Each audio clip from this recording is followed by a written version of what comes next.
ලෞතර බුදු පියාණන් වහන්සේ සසර දුක්ගිනි නිවාලීම පිණිස අපි හැම දිනාටම දේශනා කරන්නට යෙදුණු ඒ සද්ධර්මයෙන් විඳක් ශ්‍රවණය කරගන්නට සූදානම් වෙන අවස්ථාව අපි සාකච්ඡා කළේ මජ්ක්‍ධිම නිකායේ මූල පණ්ණාසකයේ දෙවැනි සූත්‍රය සබ්බාසව සූත්‍රය. සබ්බාසව සූත්‍රයේ සියලු ආශ්‍රව ධර්මතා සංවර කරගන්න පරියාය සංවර කරගන්න ක්‍රමවේදය අපි එකින් එකට සාකච්ඡා කරගෙන ආවා. අද තියෙන්නේ 7 වෙනි පරියාය 7 වෙනි ක්‍රමය 7 වෙනි කොටස. අපි මීට පෙර සාකච්ඡා කළා විනෝදනයෙන් පහ කළ යුතු ආශ්‍රව කොටස පිළිබඳව. විනෝදනය කියන එක අපි හඳුනගත්තා වස්තුව පැත්ත දුරු කිරීම නොව තමාගේ චේතනාව පැත්තෙන් ඇති කරගන්න හික්මීම. පරිවර්ජණය දැක්කා වස්තුව පැත්ත මගහැර යනකුත් ඒ වගේම තමාගේ ආධ්‍යාත්මික ධර්මතා තමන්ව හික්මවා ගැනීමත් කියන දෙකම. විනෝදනයේ තුලත් අපි දැක්කා බාහිර වස්තුව තුල ඇති කරගන්න විනෝදනය සහ බාහිර වස්තුව නැති තැනට ඇති කරගන්න විනෝදනය. නැතිනම් ඒ හැම පරියායක් තුලම අපි කතා කළා මාර්ගය සහ මාර්ග සත්‍ය කියන කොටස් දෙක යටතේ. එතකොට අද තමයි අපිට අවශ්‍ය කොටස කතා කරන්නේ. එහෙමත් නැතිනම් අනිත් ටික අනවශ්‍යයි නෙමෙයි. අපි කරන කොටස කතා කරන්නේ අද දවසේදී. කතමේච වික්ඛවේ ආසවා භාවනා පහතබ්බා. භාවනාවෙන් පහ කළ යුතු ආශ්‍රව කොටස මොනවද? අපි කරන්නේ අන්න ඔය ටික. අපි නිවන් දකින්න කියලා උත්සාහවත් වෙන අපි මෙන්න මේ කොටසෙන් තමයි සියලු ආශ්‍රව ධර්මතා ටික ප්‍රහීන කරගන්න හදන්නේ, නැති කරගන්න හදන්නේ. අනිත් ක්‍රම පහම අපේ ජීවිතයට අදාළ නැහැ. භාවනාව තුළ ආශ්‍රව ක්ෂය කරගන්න ප්‍රතිපදාවක් තමයි අපි ගොඩක් වෙලාවට දන්නේ සහ හොයන්නේ. නමුත් බුදුරජාණන් වහන්සේ මේකෙදී අපිට පෙන්වුවේ අවසාන කොටස හැටියට, අන්තිම ක්‍රමය පෙළ හැටියට භාවනා කළ යුතු දේ, වැඩි යුතු දේ මොන ධර්මතාවද වැඩි යුත්තේ? සත්‍ය බොජ්ජංග ධර්මයන්. එතකොට සත්‍ය බොජ්ජංග ධර්මයන් කතා කරන්න ගියාට පස්සේ ආපහු ලොකු මිදුලක් අපිට ලොකු ප්‍රමාණයක් කතා කරන්න පුළුවන්. සත්‍ය බොජ්ජංග ධර්මතා ටික ඇතුළත, මේ 7 ඇතුළත අපිට මුළු 84000ක් ධර්මස්කන්ධයම බහලා කතා කරන්න පුළුවන්. සති සම්බොජ්ජංගේ පළවෙනි සම්බොජ්ජංගේ කතා කරන්න ගියාට පස්සේ අපිට සම්පූර්ණම සතර සතිපට්ඨාන සූත්‍රය අරගෙන මුලින් ඉඳන් අගට එනකන් සාකච්ඡා කරන්න පුළුවන්. ධම්මවිචේ සම්බොජ්ජංගේ කතා කරන්න ගියාට පස්සේ මුළු අභිධර්ම පිටකයම අරගෙන උනත් කතා කරන්න පුළුවන්.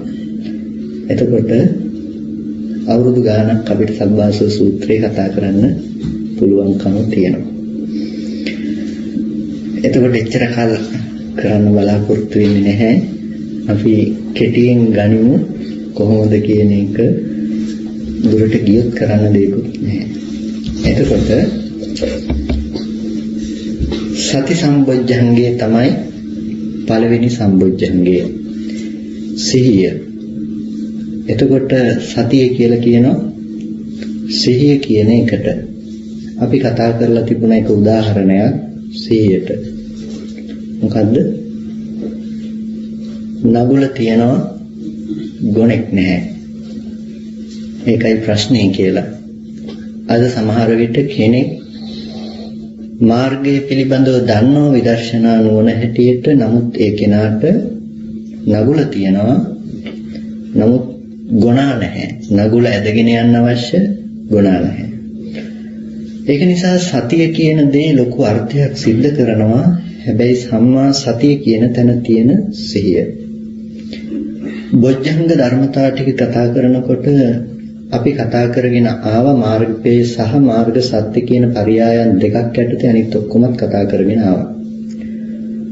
මේකත් කතා කරන්න පුළුවන් මාර්ගය සහ මාර්ග සත්‍ය ඇතුළත. බොජ්ජංග කියන වචනේ දිහා බලලා කෙනෙක් හිතන්න පුළුවන් බොජ්ජංග කියලා කියන්නේ බෝධි අංග. බෝධිය කියලා තියෙන අවබෝධයට නැතිනම් නිවනට තියෙන අංග ටික මේ ප්‍රතිපදාව වඩන්න තියෙන අංග ටික තමයි බොජ්ජංග ධර්ම වෙන්නේ. එතකොට ඒක කොහොමද මේ ශාසනයෙන් බාහිරවත් තියෙන්නේ නැතිනම් මාර්ග සත්‍ය කියන මාර්ගය කියන එක මේ ශාසනයෙන් බාහිරවත් තියෙන්න පුළුවන්. එතකොට බොජ්ජංග තියෙන්න පුළුවන්ද මේ ශාසනයෙන් බැහැරව කියලා. මේ ශාසනයෙන් බැහැරවත් බොජ්ජංග තියෙනවා. බොජ්ජංග භාවනා තියෙනවා. එතකොට ඒ බොජ්ජංග භාවනා මේ ශාසනයෙන් බැහැරව කරන්න පුළුවන් කමක් තියෙනවා. මොකද අපි කතා කරලා තියෙන මේ ලෝකෙ ඔක්කොම යන්නේ තම තමන් හදාගත්ත නිවනක් දකින්න. ඉතින් ඔක්කොටම හදාගත්ත බෝධියක් තියෙනවා. ඉතින් හදාගත්ත බෝධියට යනකොට ඒ අයට ඒ ඔක්කොම බොජ්ජංග ධර්ම වෙලා තියෙනවා. ඔකට හොඳ උදාහරණයක් තමයි බොජ්ජංග සංයුක්තයක්ම තියෙනවා. සංයුක්ත කියලා කියන්නේ කෙටි කෙටි සූත්‍ර ගොඩාක් එකතු කරලා ඒ සූත්‍ර ටික එක රාශියක් විදිහට තියෙනවා. එක කොටසක්. ඒ විදිහට බොජ්ජංග ගැන කරපු කෙටි කෙටි සූත්‍ර දේශනා ටික ඔක්කොම එකතු කරලා සංයුක්තයක් හැටියට වෙනම සකස් කරලා තියෙනවා. සංයුක්ත නිකායේ බොජ්ජංග සංයුක්තය කියලා එකට කියනවා. සංයුක්ත නිකායේ පස්වෙනි කොටසට අදාළ බොජ්ජංග සංයුක්තය. එතකොට මේ බොජ්ජංග ධර්මතා ටික බොහොම වැදගත් ඉගෙන ගන්න එක මාර්ගයට සහ මාර්ග සත්‍ය කියන මේ දෙපැත්තටම දාලා බොජ්ජංග ධර්මතා ටික ඉගෙන ගන්නකොට අපිට පළවෙනියටම තියෙන්නේ සති සම්බොජ්ජංගය. සිහිය පනවන්නේ දැන් මේ භාවනාවෙන් කළ යුතු ආශ්‍රව කොටස පනවන්නේ නිකන් නෙමෙයි. ලොකු නුවණක් තියෙන ලොකු අර්ථයක් සම්පාදනය කරගත්ත ලොකු දෙයක් දන්න කෙනෙකුට මොකක්ද එයා දැනගන්නේ ඉස්සෙල්ලම පිවිසුනේ කොතනින්ද එයා ඉස්සෙල්ලා ශ්‍රුතවත් භාවයට පත් වුණා. ශ්‍රුතවත් භව තුළ ඉඳලා තමයි ඒ කෙනා මේ මාර්ගයේ වඩන්න ලෑස්ති වෙන්නේ. එතකොට දැන් භාවනාවට කලින් එයාට ඇති වුණ ශ්‍රුතවත් භව ආශ්‍රව ප්‍රහාණය කරගත යුතු ඔක්කොම තැන් වලින් ඒ හැම තැනකටම විශේෂත්වයක් දක්වපු දේ තමයි ශ්‍රුතවත් භව කියන එක. නැතිනම් සත්‍ය ඥානය කියන තැන ශ්‍රුතවත් භව තුළින් අසූ පිරු තැන් ඇති බව ශ්‍රුතවත් භාවය තුළ ලබාගත්තේ සත්‍ය ඥානය. සත්‍ය ඥානයෙන් උපස්ථාන කරන ලද සත්‍ය ඥානයෙන් යුක්ත වුණ සම්මා සතිය ගැනයි අපි කතා කරන්නේ. එතකොට අපි තව සූත්‍රයක් කතා කරගත්තොත් ඔකට මජ්ක්‍ධිම නිකායේ තුන්වෙනි භාගයේ උපරිපන්නාසකයේ තියෙනවා. ඒගොල්ලන්ට නිතර අහලා පුරුදු නම මහා චත්තාරීසක සූත්‍රය. මහා චත්තාරීසක සූත්‍රයේදී මේ ගැන බොහොම ලස්සනට පැහැදිලි කරනවා මේ මාර්ග ධර්මතා වැඩිම පිළිබඳව. එතකොට මාර්ග ධර්මතා වැඩෙනකොට චත්තාරීසක සූත්‍රයේදී හැම අංගයක්ම කොටස් දෙකකට බෙදලා පෙන්නනවා. මාර්ගාංග ටික සම්මා දිට්ඨිය කොටස් දෙකකින් පෙන්වනවා. දිට්ඨිය ලෞකික වෙන්නේ මෙහෙමයි, ලෝකෝත්තර වෙන්නේ මෙහෙමයි කියලා. එතකොට මේ අනිත් කොටස් ආර්ය අෂ්ටාංගික මාර්ගයේ කොටස් ටික ඔක්කොම වැඩෙන්න හේතුවක් වෙන මූලිකම අංග තුන මොනවද? හැම වෙලාවකදීම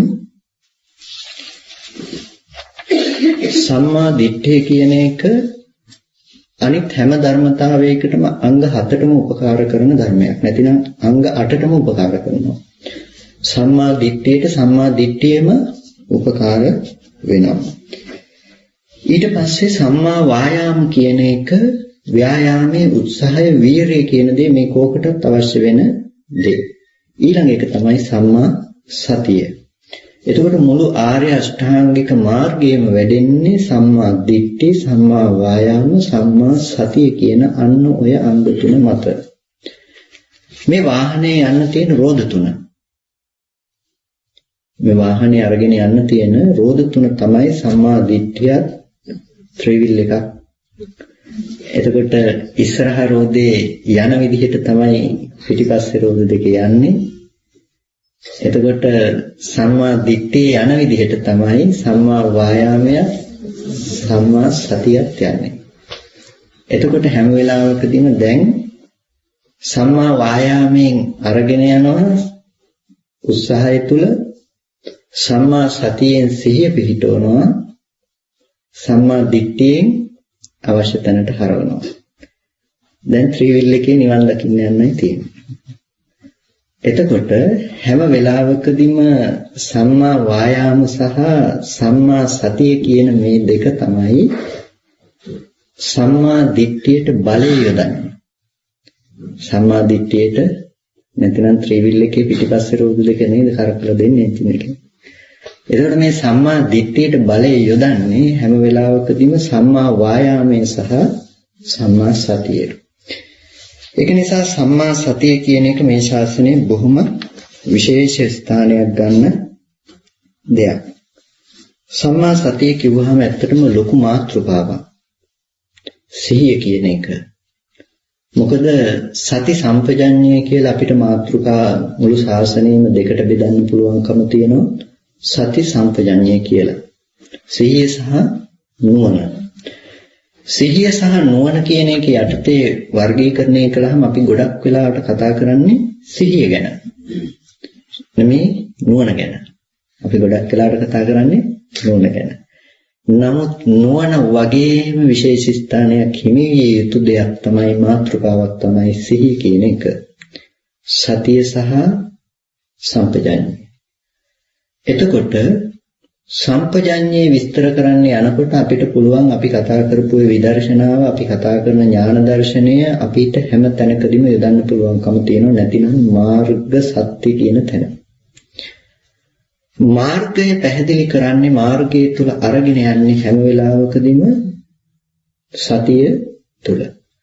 සතිය කියන මාර්ගයෙන් හැම වෙලාවකදීම මාර්ග සත්‍යයට යොමු කරනවා. ඒක නිසා හැම වෙලාවකදීම හොඳ වචන ටිකක් කියනවා. සති සම්බොජ්ජංගම් භාවේති විවේක නිසිතං විරාග නිසිතං නිරෝධ නිසිතං වස්සග්ග පරිණාම. සති සම්බොජ්ජංගය වඩනවා කොහොම සති සම්බොජ්ජංගයද විවේක නිස්ෘත වුණ. ඒ වගේම විරාග නිස්ෘත වුණ, නිරෝධ නිස්ෘත වුණ, වස්සග්ග පරිණාම වුණ. වස්සග්ග පරිණාම කියන්නේ නිවනට නැඹුරු වූ සති සම්බොජ්ජංගේ වඩනවා. එතකොට ඒක නිසා චත්තාරීසක සූත්‍රය අපි කතා කරන්න ගියොත් අර කියපු විදිහට අරච්චර කාලයක් යනවා අපව කතා කරන්න. එතකොට දැන් මේකෙදි ගන්න අවශ්‍ය විශේෂ අර්ථය තමයි සතිය කියන එක දෙපැත්තකට යෙදෙනවා.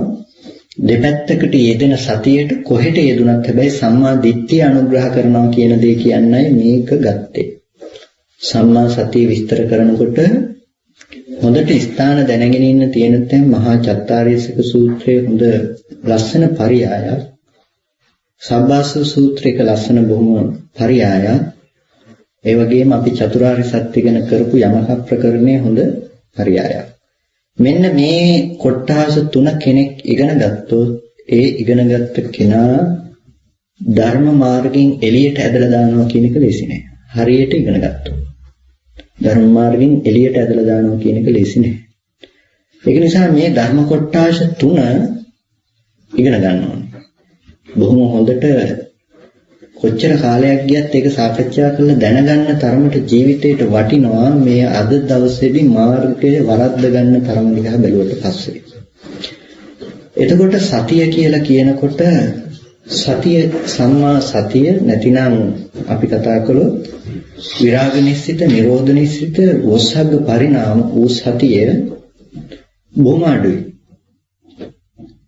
සතිය වැඩුවත් මේ සතිය වඩන එක හරි අමාරුයි. එතකොට සිහිය වඩනවා කියනකොට සිහිය දියුණු වෙන්න ඕනේ අපිට තැන් දෙකක් තියෙනවා. එකක් තමයි සතිපට්ඨානය, අනිත් එක තමයි සතිපට්ඨාන භාවනාව.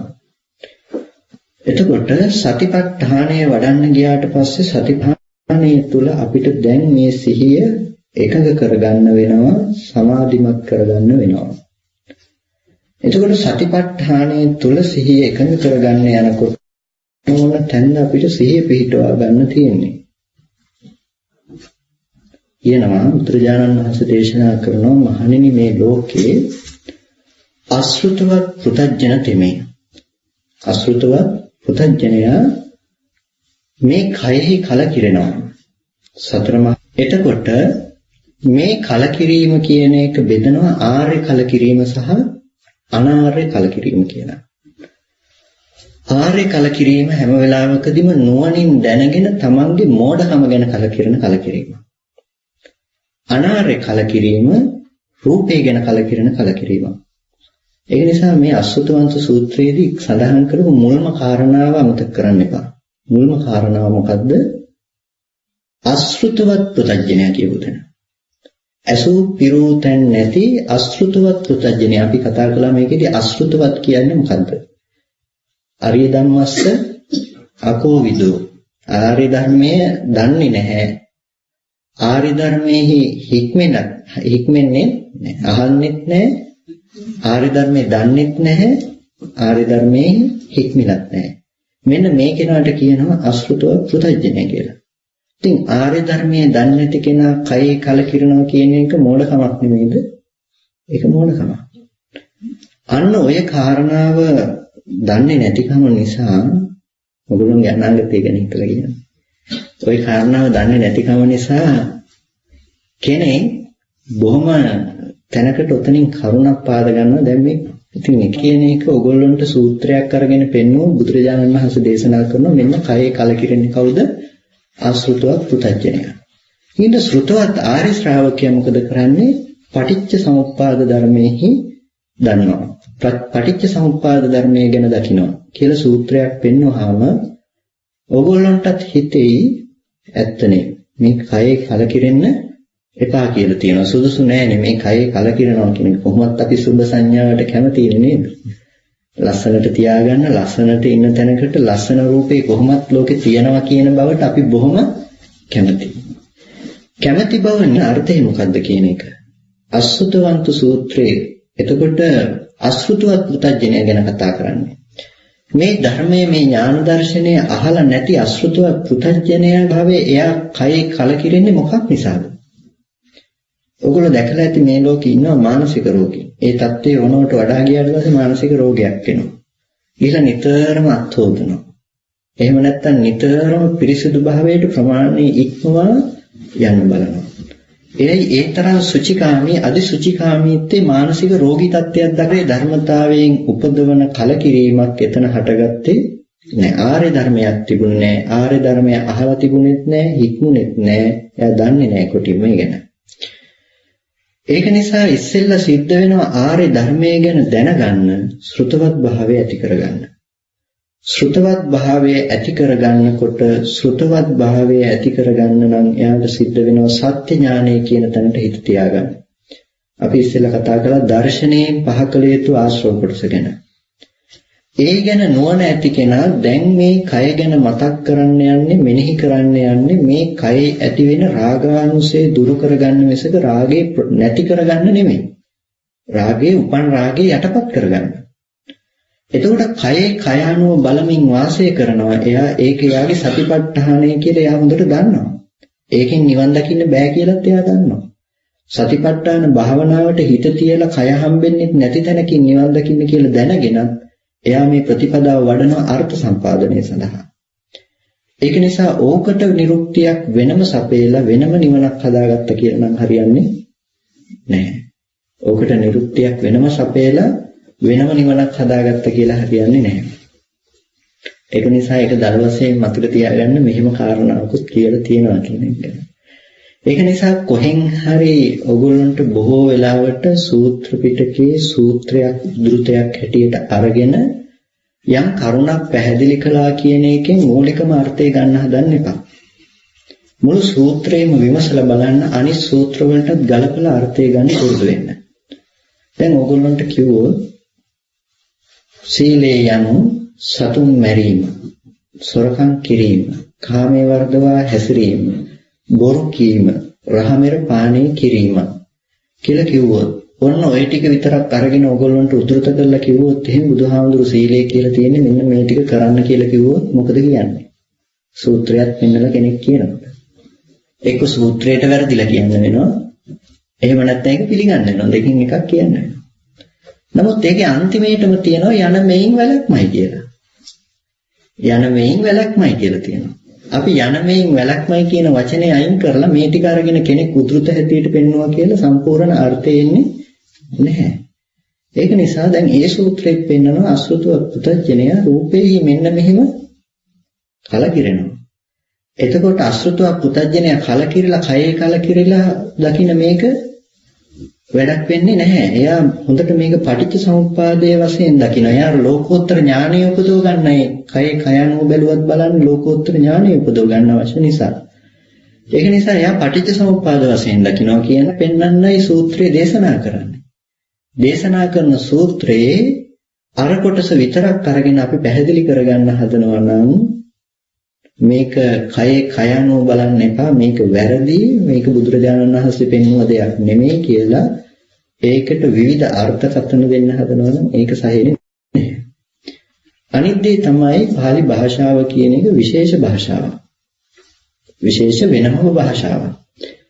pāli භාෂාවේ තියෙන වචනයකට සිංහලයේ අපේ අර්ථකථනයක් දෙන්න හදනවා නම් ඒක හරියයිද? වැරදි. ඇපල් කියලා pāli ඉංග්‍රීසි වචනයක් තියෙනවා. ඕකට අපි සිංහල අර්ථකථනයක් දෙනවා. ඇප කියලා කියන්නේ අපි ඇප දීලා ගන්නවා කියන්නේ ඇපල්. ල කියන්නේ ලයාණය කරනවා, නැති කරනවා. ඇප නැති කරන නිසා ඇපල් කියනකොත් හරිද මම? ඒක කවදාවත් වෙන්නේ නැහැ. දන්න කෙනාට hina යනවා මිසක වෙනත් අර්ථයක් නම් सिद्ध කරන්නේ නැහැ. ඒ වගේ මේ භාෂාවේ තියෙන වචනයක් කඩලා කෙනෙකුට කියන්න පුළුවන්කම තියෙනවා මෙන්න මේකයි කියලා. මෙන්න මේකයි අර්ථය. දැන් න අනාත්ම කියන එක න අත්ත කියලා කඩලා අපිට කෙනෙක් කියනවා මේකට කියන්නේ අර්ථ වශයෙන් ගන්න එපා. අත්ත කියලා කියනවා සාරයට. අත්ත නෙමෙයි ඒ අත්ත මහ ප්‍රාණතයන්. එතකොට මේ අර්ථ වශයෙන් ගන්න එපා, මේ සාර වශයෙන් ගන්න එපා කියලායි අනාත්ම කිව්වේ. නැත්තම් බුදුරජාණන් වහන්සේ ආත්මයක් නැහැ කියලා කිව්වේ නෑ. එපා කියන අර්ථයක් නෙමෙයි කිව්වේ. සාර වශයෙන් ගන්න නැතුව ඉන්න නම් මොනවද සාර වශයෙන් ගන්න නැත්තේ කියලා අහන්න වෙනවා.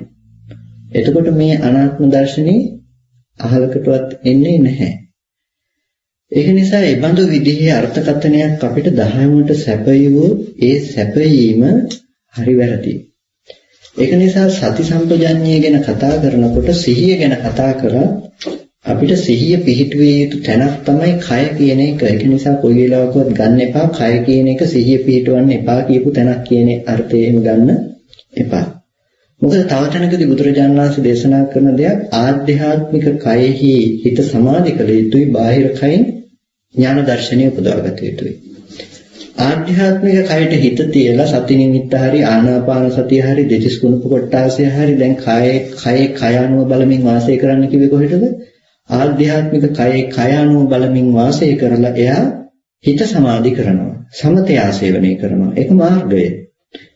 මාර්ග සත්‍ය බාහිර කයින් ඥාන දර්ශනය උපදවගත යුතුයි. රූපය හම්බෙන තැන පිරිසිදු දැකලා ඥාන දර්ශනය උපදවගත යුතුයි, නුවණ උපදවගත යුතුයි. මේ දෙක කලවම් කරගන්න ගියොත් එහෙම එතන ප්‍රශ්නයක් වෙනවා. ඒක නිසා මෙන්න මේ විදිහට බුදුරජාණන් වහන්සේ දේශනා කළපු යම් ක්‍රමවේදයක් තිබුණා සිහිය ගැන. ඒ සිහිය ගැන කියපු ක්‍රමවේදයේ ඔස්සේ අවශ්‍යයි අපිට කරුණු පැහැදිලි කර ගන්න. සතිය ගැන කියනකොට සිහිය අපිට විවිධාකාර සිහියක් පනවන්න පුළුවන් කියලා මම මතක් කළා. සතිපට්ඨානය අනුගිය සිහිය. එතකොට කයේ කය අනුව බලමින් වාසය කරන එක තුල දෙතිස් කුණප කොටාස වශයෙන් හරි එහෙමත් නැතිනම් ධාතු මනසිකාරයේ තුල හරි එහෙමත් නැතිනම් Tamanට ආනාපාන සතිය වශයෙන් හරි නවසීවතික වශයෙන් හරි ඉන්ද්‍රිය ධර්මතා නැතිනම් මේ ආයතන යනකොට අපිට ඉරියව් පැවැත්ම ගැන ඉරියාපත විදිහට හරි අපිට පුළුවන් සිහිය පවත්වා ගන්න. ඒ මෙනෙහි කිරීම තමයි එයාගේ සතිය. ඒක තමයි සති සම්බොජ්ජංගය. ඒ සති සම්බොජ්ජංගයේ තුල එයාගේ වැඩෙන සිහිය තුල විදර්ශනා නුවණ තුල උපදින ඒ සිහිය ගැන හිතනකොට එයාගේ ඒ සිහිය හේතු වෙනවා නිවන් දකින්න තැන දක්වා යාව අරගෙන යන්න. එතකොට තමයි වොස්සග්ග පරිණාම වූ සති සම්බොජ්ජංගය යාට වැඩෙන්නේ. එතකොට ඒකෙදි බුදුරජාණන් වහන්සේ සූත්‍රයේ අගට බොහොම වැදගත් කාරණයක් දේශනා කරන ඕගොල්ලන්ට බොහොම වැදගත් කාරණයක්. බොහොම කැමති වෙන කාරණයක්. මෙන්න මේ විදිහට මේ බොජ්ජංග ධර්මතා ටික වඩනවා නම් එයා ඒකාන්ත වශයෙන්ම මේ ජීවිතය අරහත්ත්වයටපත් වෙනවා. එහෙම නැත්නම් අඩුම තරමේ මේ ජීවිතේ රහත් වෙන්න බැරුණොත් මරණ මොහොතේ හරි අරහත්ත්වයටපත් වෙනවා. එතෙන් අලුයි දේශනා කරන බුදුරජාණන් මරණ මොහොතේ හරි අරහත්ත්වයටපත් වෙනවා. එහෙමත් නැති වුණොත් මේ ආශ්‍රව ධර්මතා ටික උද්දම් භාගයේ සංයෝජන ධර්මතා ටික බිඳලා හැම වෙලාවකදීම නැවත නොයන සුළුව සුද්ධාවාසී ඉපදිලා හෝ ආශ්‍රව ධර්මතා ටික ක්ෂය කරගන්න ලැබෙනවා. මෙන්න මේ විදිහට බුදුරජාණන් වහන්සේ මාර්ගඵල ටිකටම පෙන්නනවා. මෙන්න මේ විදිහට වඩන ලද සත්තු බොජ්ජංග ධර්ම කෙනෙක් වැඩුවොත් අන්න ඒ වඩන කෙනාට පුළුවන් නිවන් දකින්න කියලා. එතකොට සත්‍ය බොජ්ජංග ධර්මතා ටික වඩන්නේ කොහොමද කියන එක ගැන අපිට හොඳ නුවණක් ඇති කරගන්න වෙනවා. මොකද්ද මේ සත්‍ය බොජ්ජංග ධර්මතා ටිකේ සතිය කියලා කියන තැන? සිහිය. එතකොට අපි කායानुපස්සනාව ගැන වැඩි කතා කළේ නැහැ. අපි පැහැදිලි කරලා තියෙන ගොඩක් වෙලාවට විස්තර වෙන තැන නිසා අපි දන්න දෙයක් නිසා. ආනාපාන සතිය ගැනත් අපි කතා කළා. මේකත් කායानुපස්සනාව නැතිනම් සිහියක්. මේ ඔක්කොම කය ප්‍රතිබද්ධව යන නිසා කායानुපස්සනාව. ඊට පස්සේ චිත්තානුපස්සනාව ගත්තා. වේදනානුපස්සනාව ගත්තා. වේදනානුපස්සනාව හැම වෙලාවකදීම වේදනාසු වේදනානුපස්සී විහෙරති. වේදනාව ගැන දැක්මින් යුක්තව ඉන්නවා. අපි ඒකත් කතා කළා. මේ කයේ තියෙන වේදනාව ගැන නෙමෙයි මේ කතා කරන්නේ. හිතේ හටගන්න වේදනාව ගැන පීති සුඛ ඒකාග්‍රතාව කියන මේ ධර්මතා ටිකත් එක්ක යන වේදනාවත් එක්ක වඩන වේදනාව ගැනයි මේ වේදනානුපස්සනාව කියලා කියන්නේ කියලා. නැත්නම් අද පනවන වේදනානුපස්සනාව කායානුපස්සනාවට අදාළයි. කයේ ඉඳින්නේ. ඒ කායික වේදනාවනේ. රූපයකින් එන වේදනාව. රූපයක් අල්ලගෙන විඳින වේදනාවක් ගැන තමයි මෙනෙහි කරන්නේ. සැප දුක් උපේක්ෂා ගැන මතක් කළා. ඊට පස්සේ චිත්තානුපස්සනාව. අපි පුරුදු වෙනවා හිත දිහා බලන් ඉන්න.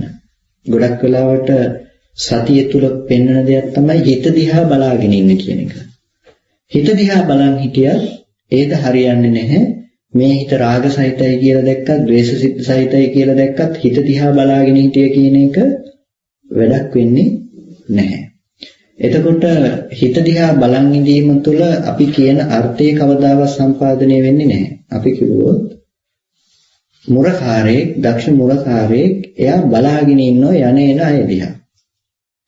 දැන් යන්නේන අය දිහා බලාගෙන හිටියට වැඩක් වෙනවද? මේ අය පරීක්ෂා කරලා යවන්න ඕනද? පරීක්ෂා කරලා යවන්න ඕන. පරීක්ෂා කරලා යවන්න නැතුව නිකන් කොච්චර ආරක්ෂාවක් දාලා තිබුණත් ආරක්ෂාවට කොච්චර පිරිසක් යොදවලා හිටියත් මෙතනින් යන අය ආරක්ෂාවට පරීක්ෂාවට ලක් වෙන්නේ නැත්නම් ඇතුළත ආරක්ෂා කරගන්න පුළුවන් වෙයිද? පුළුවන් වෙන්නේ නැහැ කවදාවත්. ඒක නිසා කෙනෙක් මාර්ගයේ හැටියට පනවනවා නම් හිත දිහා බලන් ඉන්න කියලා හිතට ලෝභ සහගත අරමුණු වෙනවා. හොඳයි ලෝභ සහගත අරමුණ ගැන දැනුවත් වෙන්න. ද්වේෂ සහගත අරමුණු වෙනවා. ද්වේෂ සහගත අරමුණු ගැන දැනුවත් වෙන්න. කැමති විදිහට ජීවත් වෙන්න, කැමති විදිහට ජීවත් වෙන ගමන් හිත දිහා බලාගෙන ඉන්න. මොකද වෙන්නේ කියලා. එතකොට නිකම්ම සංසිඳෙයි කියනවා. සංසිඳෙයිද? ඔගොල්ලෝ පාරක් අයිනට ගිහිල්ලා බලාගෙන ඉන්නකෝ යන්නේ වාහන දිහා වාහන නතර වෙයිද කියලා. කොයි වෙලාවකවත් වාහන නතර වෙන වෙලාවක් එයිද කියලා. එන්නේ නැහැ. වාහනේට ඕන වෙලාවට වාහනේ යනවා. කවදාවත් වාහනේ නතර වෙන්නේ නැහැ. ඔයගොල්ලන්ට පුළුවන් නම් රේල් ෆීල්ඩ් එක නැතිනම් කෝච්චියක් ළඟ කෝච්චිය යනකොට ගේට් එක වහලා තිනකොට වාහන නතර වෙන්නේ නැද්ද? වාහන නතර වෙනවා. ඇයි? පාරම වැහුවා. පාර වැහුවොත් වාහන නතර කරන්න පුළුවන්. හොඳට මතක තියාගන්න පාර අයිනට වෙලා වාහන දිහා බලන් හිටිය කියලා වාහන නතර වෙන්නේ. හිත දිහා බලන් ඉන්න සතිය ගැන නෙමෙයි මේ කතා කරන්නේ. ඒ සතියට පුළුවන්කම නැහැ නෝපන් ආශ්‍රව ධර්මතා නෝපදවා ඉන්නත් උපන් ආශ්‍රව ධර්මතා දුරු කරන්න. ඒක නිසා මේ සතියෙන් කරන වැඩක් තියෙන්න ඕනේ. අපි සබ්බාසව සූත්‍රේ කතා කරන්නේ සතියට වැඩක් පවර්ලා. නිතරම සිහියෙන් ඉන්නවා එයා ආශ්‍රව ධර්මතා ගැන යෙදෙන අරමුණු ගැන හිත පැත්තෙන් එයාට ඒ වැඩේ තුල පවරනවා. ආශ්‍රව ධර්මතා ඉපදුනොත් උපන් ආශ්‍රව ධර්මතා තියාගන්න එපා දුරු කරන්න. සිහියෙන් එයාට පෙන්නනවා. නෝපන් ආශ්‍රව ධර්මතා නූපදින විදිහට වැඩ කරන්නත් වෙනවා. දැන් සිහිය පිහිටව ගන්න පුළුවන් අපිට උපන් ආශ්‍රව ධර්මතා ගැන. එතකොට ඒවා අපිට ප්‍රකටයි. මගේ මේ ආශ්‍රවේ වැඩි, කාමාශ්‍රවේ වැඩි, මේ ආශ්‍රව ධර්මතාව භවආශ්‍රවේ, අවිජ්ජාශ්‍රවේ වැඩි. මේ වැඩි ආශ්‍රව ධර්මතා ගැන සිහිය පවත්වන එක තුල එයාට පුළුවන්කම තියෙනවා මේක දුරු කරන්න උපක්‍රම ගන්න. ආශ්‍රව ඇති වුණ බව දන්නේ නැත්තම් එයාට පුළුවන් කමක් නැහැ ඒ ආශ්‍රවය දුරු කරන්න. ඒක නිසායි සතිය මුලටම පෙන්වන්නේ එයාට සිහිය උපදව ගන්න වෙනවා. සිහිය උපදවගෙන උපන්නා වූ සිහියෙන් යුක්තව එයාට සිද්ධ වෙනවා දැන් යුද්ධෙට බහින්න. තමා තුළ සතුරන් ඇති කියලා දන්න කෙනෙක් තමන්ගේ නගරයේ තුල සතුරන් ඇති කියලා දන්න රජ කෙනෙක් යම් විදිහකින් සතුරන්ට විරුද්ධව ක්‍රියාමාර්ග ගන්නවද ඒ ක්‍රියාමාර්ගයේ වගේ අපිට සිද්ධ වෙනවා දැන් යුද්ධෙට බහින්න. එහෙම යුද්ධෙට බහින්න නැති රජාගෙන් නැති වැඩක් වෙන්නේ නැහැ. ඒ නගරේ වහා විනාශයටපත් වෙනවා. නගරේ සතුරු ඉන්නවා කියලා දැනම සතුරු දිහා බලන් හිටිය කියලා වැඩක් වෙන්නේ නැහැ. ඒක නිසා අපිට සිද්ධ වෙනවා දැන් මේ සතුරුන්ට එරෙහිව යන්න නම් අපිට සිද්ධ වෙනවා මේ ආශ්‍රව ටිකට එරෙහිව දැන් ක්‍රියාත්මක වෙන්න. එතකොට කාමාශ්‍රවේ උපන්තනම නැති කරන්න අපිට ක්‍රමයක් භාවිත කරන්න වෙනවා. ඒ ක්‍රමය තමයි අපි කතා කරන්නේ දැන් සතිපට්ඨානය තුල අන්න අපිට ක්‍රමය උපදිනවා. සතිපට්ඨානය අයිය ගෙනල්ලා දුන්නේ අපිට දැන් සිහිය පෙන්නවා ඇතුලේ සතුරු ඉන්නවා කියලා. ඒක නිසා දැන් ඉන්න සතුරු එළියට දාන්න දුන්න ක්‍රමයක් සතිපට්ඨානය.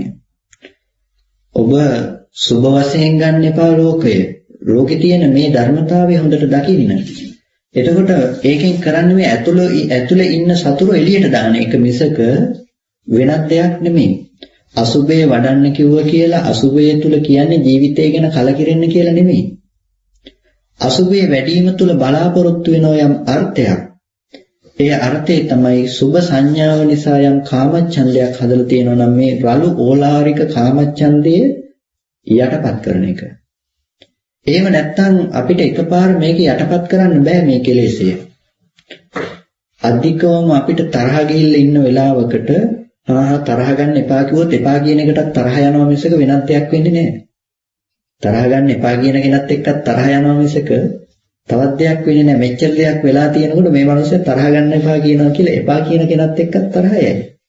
ඒකයි ස්වභාවය. ඒක නිසා එයාට ඉස්සෙල්ලා සිද්ධ වෙනවා අර අධික තරහ නැති කරගන්න මෛත්‍රිය වඩන්න කලින්. මෛත්‍රිය වඩන්න කලින් එයාට සිද්ධ වෙනවා අර අධික ලෙස ඇති කරගත්ත තරහ නැති කරගන්න. ඒක නිසා අධික තරහව නැති කරගන්න එයාට යම් ක්‍රමයක් යම් පාලනයක් අවශ්‍ය වෙනවා. එතකොට එයාට ඒ පාලනය කරගන්න අවශ්‍ය වෙන ක්‍රමය ඒක මාර්ග සත්‍ය නොවෙන්න පුළුවන්. ඒකට තමයි මාර්ගය පෙන්වන්නේ. ඒ වගේ කාමාශ්‍රවේ, භවආශ්‍රවේ, අවිජ්ජාශ්‍රවේ වැඩි වෙලා තියෙනකොට වැඩි වෙච්චි මොහොතට පනවන්නේ නැහැ මාර්ග සත්‍ය කියන එක. මාර්ග සත්‍ය ඒ වෙලාවට පැනෙවුවොත් එහෙම අහයි පිස්සුද තියෙන දේ අල්ලන්න බෑ නම් මේ අල්ලන්නේ මොකද්ද කියලා. ඇයි ආශ්‍රව ධර්මතා ඒ තරම් වැඩි තමන්ගේ හිතේ ඇති වෙන ධර්මතා ටික පේන්නේ නැහැ. ඒක පේන්නේ මෙලියේ තියෙන දේ හැටියට. එතකොට තරක කරන්න යනවා ටක් ගාලා. ඔය ඉස්සෙල්ලා ඉඳන් තිබ්බ පොත නෙමෙයි නම් එහි ඉඳලා බලපු පොත නෙමෙයි නම් ඔය සූත්‍රය ඔගේ තියෙනවා කියලා දන්නේ කොහොමද කියලා හරි අහයි. ඒ ඉස්සෙල්ලා ඉඳන් තිබ්බ බව දන්නේ නැත්නම් එතකොට කොහොමද දන්නේ කියලා හරි අහනවා. ඒ තරම් ආශ්‍රව ටික වැඩි. ඒක නිසා ඒ ආශ්‍රව ධර්මතා ටික යටපත් කරගන්න යාට සිද්ධ වෙනවා සතිය වඩන්න ඉස්සෙල්ලා. කයේ කයානුව බලමින් වාසය කරන්න. එතකොට කයේ කයානුව බලමින් වාසය කරන එයාගේ හිත තැම්පත් වෙනවා. තැම්පත් වෙනකොට හිත තැම්පත් වුණ හිතෙන් ඇත්ත දකින්න පහසු වෙනවා. එතකොට පුළුවන් සති සම්බොජ්ජංගයම එයාට වොස්සග්ග පරිණාම කොට නැවත හරවන්න. ඒ හරවන්නේ කොහොමද? එතකොට තමයි ඔන්න නොතේරෙන කාරණා ටිකට අපෝ කතා කරන්න වෙන්නේ. අපි යම් විදර්ශනාවක් ගැන කතා කරා නම් මේ පේන ආයතන ටික පිරිසින් දකින්න යම් නුවණක් ගැන කතා කරා නම් පංච උපාදානස්කන්ධයේ උදේවැය ගැන කතා කරා නම් ඒ තුල සතිය පවත්වන්න අවශ්‍ය වෙනවා. ඒක සිහිය නැත්තම් වැඩක් නැහැ. ඒක නිසා දැන් එතකොට ආශ්‍රව උපදින්න තැන නැති කරනවා යා. දැන් කාමාශ්‍රවය හටගත්ත සිහිය නැතුව ඉන්න තාක් ඒක දැක්කේ නෑ. දැන් සිහිය උපද්දගෙන ඉපදිලා තිබුණු කාමාශ්‍රව ටික යටපත් කරගත්තා. එයා දැක්ක බාහිර භෞතික පැත්තෙන් ඇහැ සංවර කරගෙන එයා දැන් මේ කයේ කලකිරෙන මට්ටමට ආවා. එයා ලොකු දැක්මක් ඇතුව ආවේ. ඉස්සෙල්ලාම දිට්ඨියෙන් යුක්ත දිට්ඨි සම්පන්නව ආවේ.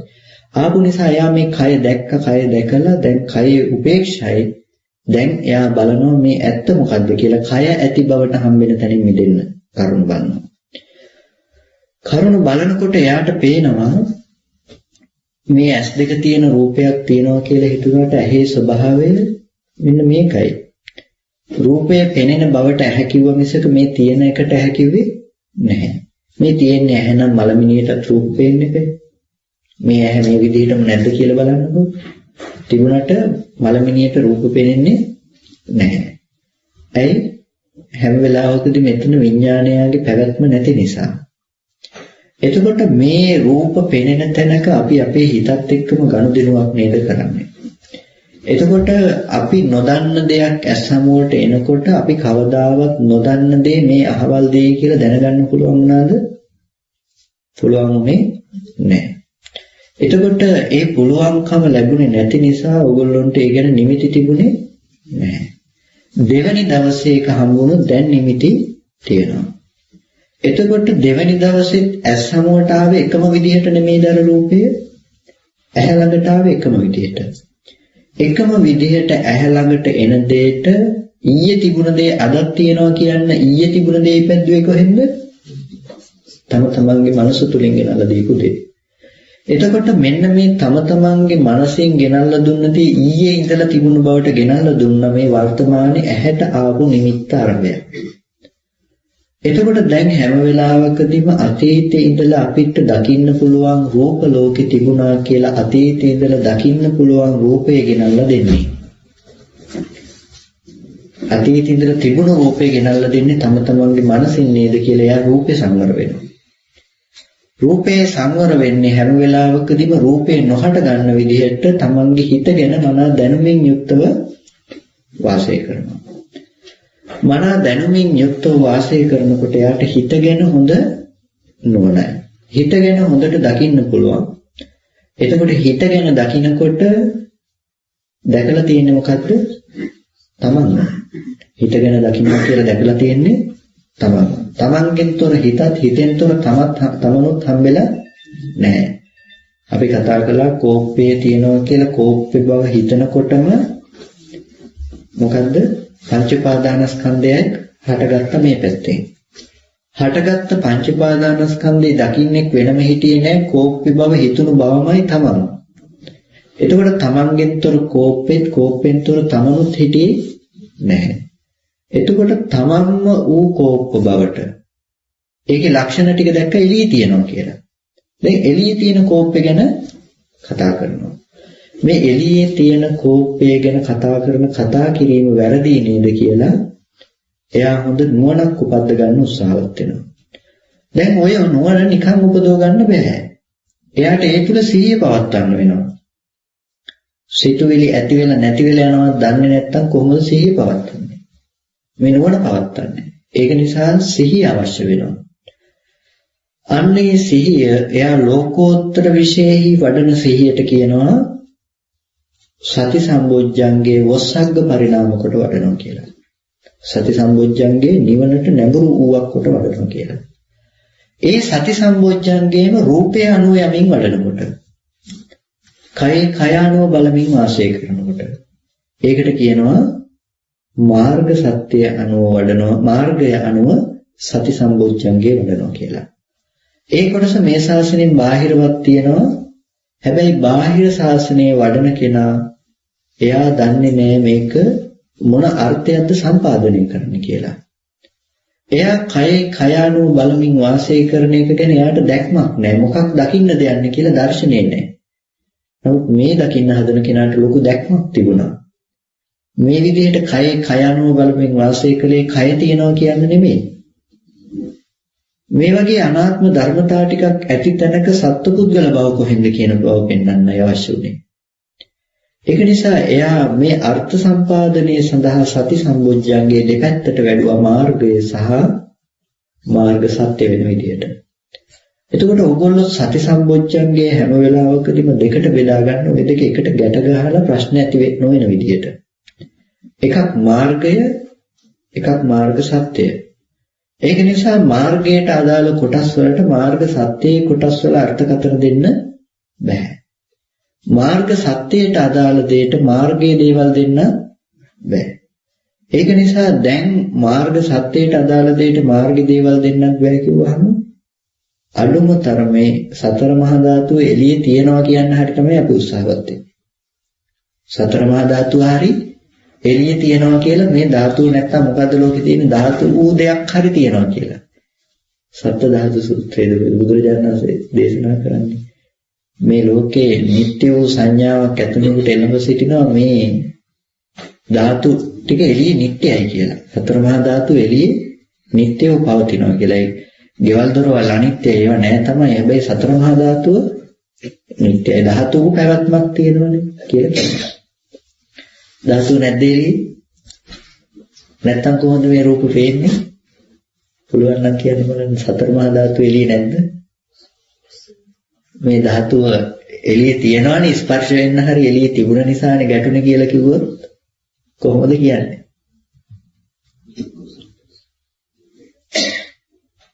සතර මහා ධාතුව අපිට දකින්න හරි දැන් පෙනුණා. මේ පෙනුනේ ධාතුව එළියේ තිබුණ නිසානේ. ධාතුව නැත්තම් පේනවද? නෑ. එතකොට එහෙම හරි ඇති බවට ගන්න තමයි අපි උත්සාහවත් වෙන්නේ. සතර මහා ධාතුවෙන් එක ධාතුවක් හරි එළියේ මේ ධාතු කොටස් ටික එළියේ ධාතු විදියට තියෙනවා. මේ ගෙවල් දොරවල් මේස නෑ ඒක හරි මේ ධාතුව විපරීත වෙවි හරි ධාතුව විදිහට පවතිනවා. ඔක තමයි අපි තියන්න හදන අන්තිමේටම එල්ලෙන්න තැනක් නැති වුණාට පස්සේ ඕකේ හරි එල්ලෙන්න බලනවා.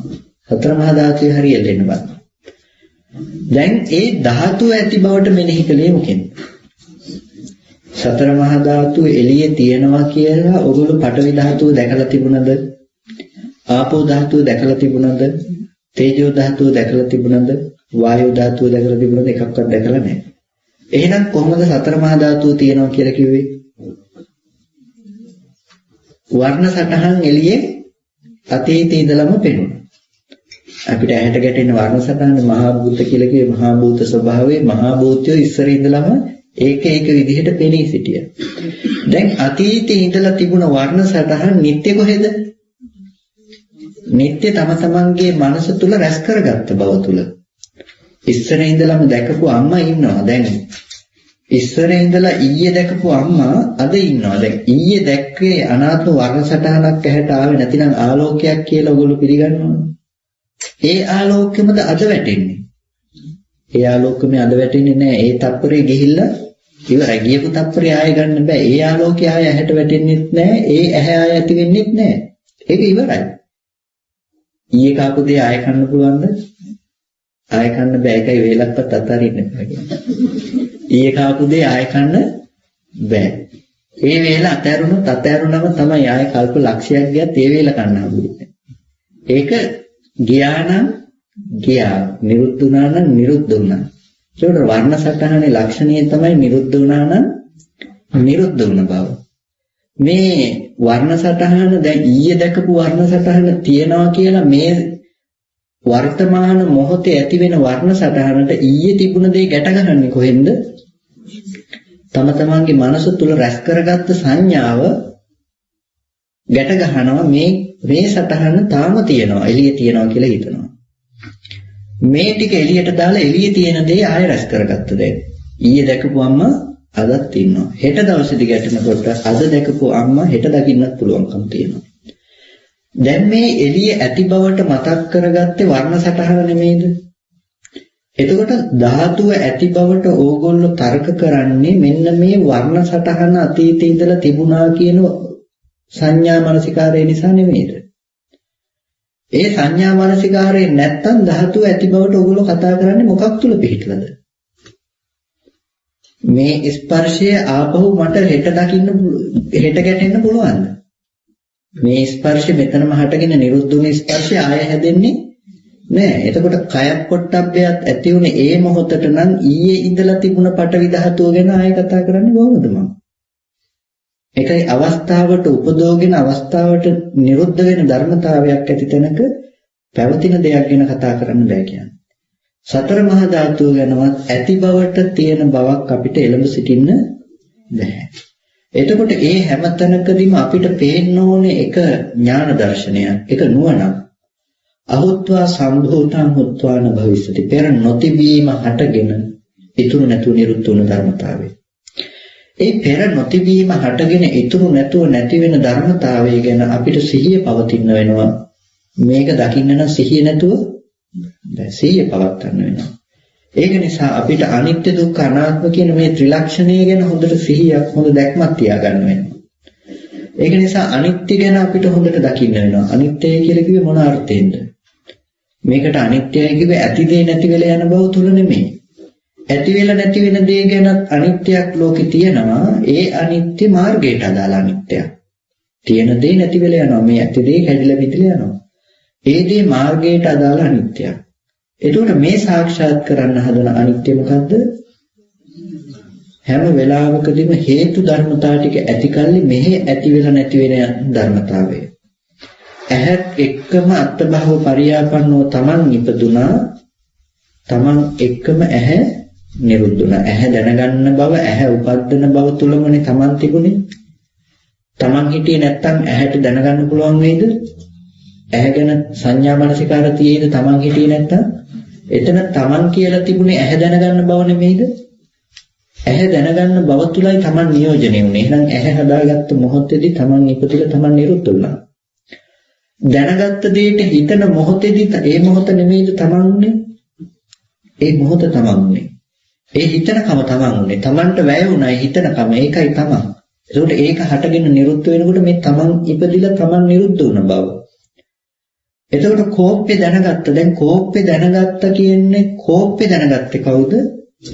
මම කියලා හිතුවට කෝප්පෙම නෙමෙයිද මම උනේ. කෝප්පේ ඇති බවට ඒ හිතනකම ඒ දැනගන්න බව නෙමෙයිද Taman නියෝජනය කළේ. Tamanව නියෝජනය කළේ ඒ කෝප්පේ කියලා හිතනකම. හැබැයි අපි දැක්කා ඒ හිතන කෝප්පේ එළියේ තියනවා කියලා. එළියේ තියෙනකොට ඒ හිතන මම මෙහි ඉන්නවා කියලා හිතුවා. ඒක තමයි අවිද්‍යාව කියලා කියන්නේ. ඇත්ත වහලා බොරුව පෙන්නලා එළියේ තියෙනවා. තමන්මයි කෝප්පේ උනේ කියන ඇත්ත වැහුවා වහලා එළියේ තියනවා කියලා කෝප්පේ එළියේ බවට මෙනෙහි කළා. මෙනෙහි කරන මොහොත වෙනකොට කෝප්ප කියන බව ඉපිද නිරුද්ධ වුණ තැනක් නෙමෙයිද? ඉතුරු නැතුවම නිරුද්ධ ඇහැට ගැටුණු වර්ණ සටහන ඉතුරු නැතුවම නිරුද්ධ වුණ තැනක එයා දැනගත්ත කෝප්පේ කියලා. කෝප්පේ ගැන දැනුම හදනකොට මේ වර්ණ සටහන වැය වෙලා ඉවරයි. රූපේ වැය වෙලා ඉවරයි. ඇහැ වැය වෙලා රූපේ වැය වෙලා. වැය වුණු තැනක එයාට හම් වෙනවා හැම වෙලාවකදී මෙහි හදාගත්ත කෝප්පේ. දැන් මේ කෝප්පේ එළියට පතිත කරන බව තුලයි Taman එළියේ Tamanගේ ලක්ෂණ ටික දැක්කා එළියේ කෝප්පේ තියෙනවා කියලා. එළියේ කෝප්පේ තියෙනවා කියන එක තුල කියනවා මෙහි Taman ඉන්නවා කියලා. දැන් කෝප්පෙත් තියෙනවා Tamanත් ඉන්නවා. දැන් එතකොට මෙන්න මේ එළිය සහ Taman කියන මේ කාරණා දෙක තුල අපිට හැමදාම මෙතන ඉපදිලා නැති වෙන ධර්මතාවයක් තුල පුද්ගල භාවය රැඳිලා. මෙන්න මේක සාක්ෂාත් කළොත් මේ ඒ මොහොතට හටගෙන නිරුද්ධ වෙන බව තමට ඔරලෝසුව පේනවා. ඔරලෝසුව පේනකොට අලුතෙන්ම ඇහැ රූප දෙක Taman වෙලා ඔරලෝසු කියන බව Taman වෙලා. ඒ මොහොතට හටගෙන නිරුද්ධ වෙන මෙතන කෝප්පේ මම වුණ ස්කන්ධ ටික නිරුද්ධ වෙලා නැද්ද? කෝප්පේ Taman වුණ ස්කන්ධ ටික ඉපිද නිරුද්ධ වුණ තැනකයි අපිට ආපහු හේතු ටික ඇති කල්ලි මේ ඔරලෝසුව හදලා දුන්නේ. ගැඹුරු වැඩිද කියන්නේ. හැම වෙලාවකදීම මේ කතා කරන්නේ ඒ මොහොතට තමන් රැස් වෙන ධර්මතාවය ගැන. අන්න ඕක සාක්ෂාත් කරන්නත් කෙනෙකුට අවශ්‍ය වෙනවා සිහියක්. දැන් ඔය වැය වෙන බව දකින්න ඔය අනිත්‍ය සාක්ෂාත් කරන්න යනකොට එයාට මේ නැති වෙනවා කියන්න කෝපය හම්බෙන්නේ. නැති වෙන බවට කෝපය හම්බෙලා නැහැ. තමන්ගෙන් තොර කෝපෙන් තොර තමනුත් නැත්තම් කෝපය කියලා හිතන මොහොත ක්ෂණිකව හටගෙන නිරුද්ධ වෙනවා නම් තමන් මේ මොහොතේ හැදිලා නිරුද්ධ වෙලා නැද්ද? තමන් පවතින තැනක් හම්බෙලා නැහැ. කෝපෙට පිටා සිටින්න තැනක් හම්බෙලා නැහැ. එතකොට එයාට කියනවා හොඳටම අනිත්‍ය සාක්ෂාත් කරලා. කොහේ අනිත්‍යද සාක්ෂාත් කළේ? ඇහි අනිත්‍ය සාක්ෂාත් කරලා. රූපේ අනිත්‍ය සාක්ෂාත් කරලා. එයාට පිටා හිටින්න තැනක් නැහැ. ඕකින් කියන්නේ නැහැ කැමැති වශයෙන් ගන්න කැමැත්ත වශයෙන් ගන්න තැනක් නැහැ කියලා. ඇයි දැන් කැමැත්ත කියන තැනක් ගන්න නම් කැමැති වෙන්න දෙයක් තියෙන්න එපා. කෝප්පේ කැමැති වෙන වශයෙන් ගන්න එපා කියලා නයිච්ච කියලා ගත්තොත් එහෙම ඒක ඔය අර්ථයේ අහසට පොළොව වගේ දෙකක් වෙනවා. අනත්තයි කියන එක සාර වශයෙන් ගන්න එපා කියලා උතෙන්ද ගැලපුවා. තියෙන කෝප්පේ සාර වශයෙන් ගන්න එපා කියන එකයි මේ බවයි දෙකක් තියෙනවා. දැන් ඕගොල්ලන්ට හැබැයි කට උතර නැතින අහන්න පුළුවන්කමක් තියෙන අය පැත්තෙන්. දැන් කිව්වොත් ඔයගොල්ලන්ට ලොකු තුවාලයක් තියෙනවා, ඔළුව කැක්කුමක් තියෙනවා. දැන් ඔළුව කැක්කුම දුකයි. දැන් ඔය ඔළුව කැක්කුම නැති වුණොත් සැප නැද්ද? සැපයි. එතකොට දැන් ඔළුව කැක්කුම අනිත්‍ය සැප වෙලා නැද්ද? එතකොට ඇයි යමක් අනිත්‍ය නම් ඒ දුකයි කියන්නේ? දැන් ගෙදර තියෙනවා. කියන්නේ කතාවකට කියන්නේ අල්ලපු ගෙදර මිනිස්සුත් එක්ක තමන් හොඳටම තරහයි. ඒ මිනිස්සයාට මොනවා හරි වෙලා ඒ මිනිස්සයා මැරෙනවා. දැන් ඒ මිනිස්සයා නැති වෙච්ච කම තමන්ට සතුටු නැද්ද? හොඳටම තරහ මිනිස්සයා දැන් නැති වුණා. තමන්ට වෛර කරගෙන ආපු මිනිස්සයා නැති වුණා. දැන් සතුටු නැද්ද? එතකොට ඒ අනිත්‍ය දුකක් වුණාද? නෑ. එහෙනම් අනිත්‍ය හැමදේම දුකද? නෑ, සපත් ගෙනල්ලා තියෙනවා. දැන් කිව්වොත් ඔයගොල්ලෝ මොනවද කියන්නේ? අනිත්‍ය හැමදේම දුකයි කියන බුදුරජාණන් වහන්සේ දේශනා කළේ. යද නිච්ඡං තන් දුක්ඛං. යමක් අනිත්‍ය නම් ඒ දුකයි. එතකොට අනිත්‍ය හැමදේම දුකයි. ඒක නිසා ඕන දැන් අනිත්‍ය වෙන හැමදේම දුක නෑ. ඔළුව කැක්කුම අනිත්‍ය වුණා දුක නෑ. දැන් මොකද කියන්නේ? ඊට පස්සේ බෙදනවා අනිත්‍ය කියන්නේ ඔහොම නෙමෙයි. මේ කියන්නේ කැමැතිව ස්වභාවයෙන් නොපවතින එක ගැන. අර්ථයක් දැන් පෙන්නලා දෙනවා. කැමැති ආකාරයෙන් නොලබෙන එක දුක නැද්ද? අන්න ඒකේ දුකයි. Taman අර මිනිස්යාගේ විනාශයේ කැමැති විනාශේ නොලබෙනවා. දැන් දුක නැද්ද? දැන් දුකයි. ඔළුව කැක්කුම හොඳ වෙනවට කැමැත්තෙන් ඉන්නවා. හොඳ වෙන්නේ නැති කැමැත්ත නොලබෙන එක දැන් දුක නැද්ද? දැන් දුකයි. එතකොට දැන් ඔන්න ඔයගොල්ලන්ට අනිත්‍ය කියන දේ සැප වෙච්ච තැනක් තිබුණා. අනිත්‍ය වෙච්ච දේ සැප වෙච්ච බවක් තිබුණා. එහෙනම් දැන් ඔන්න ඔහොම පැහැදිලි කිරීමක් කරන්න පුළුවන්කම තියෙනවා. නමුත් ඔහොම පැහැදිලි කිරීමක් කළ පමණින් ඕගොල්ලන්ට පුළුවන්ද මේ මාර්ගයයි මාර්ග සත්‍යයයි දැන් ඕගොල්ලෝ දක්ෂ වෙන්න ඕන උතන බෙදා ගන්න. මොකද්ද කතා කරන මාර්ගය කියලා? අර අනිත්‍ය ගැන කතා කරන්නේ හඳුනගෙන ඉන්නේ කැමැති වෙන අර්ථයෙන් නම් ඒ කැමැත්ත ඇති වෙන්න ගේ තිබිලා නැද්ද? ඔළුව තිබිලා නැද්ද?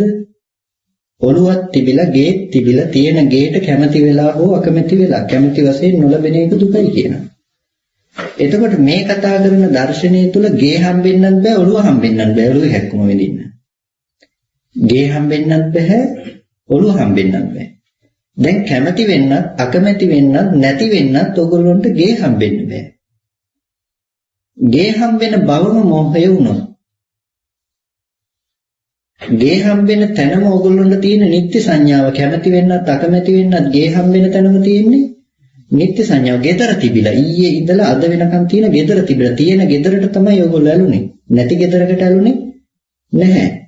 දැන් ඒක නිසා දැන් මේ කැමැති වෙන දේ වෙනස් වෙන විදිහට නොලබීම කියලා නෛච්ඡාර්ථයෙන් ඕක ගන්න ඔය කතාව කියනවා. දැන් එතකොට මේ කතා කරන්නේ ඒ වගේ තැනකින් අරගෙන නෙමෙයි. මේ කතා කරන්නේ ආධ්‍යාත්මික පැත්තේ ධර්මතාව ටිකකින් අරගෙන. කැක්කුමට ඔළුව තියන්න එපා කියලා මේ කියන්නේ. කැක්කුමක් එනකොට ඔළුව තියන්න එපා ඒකට.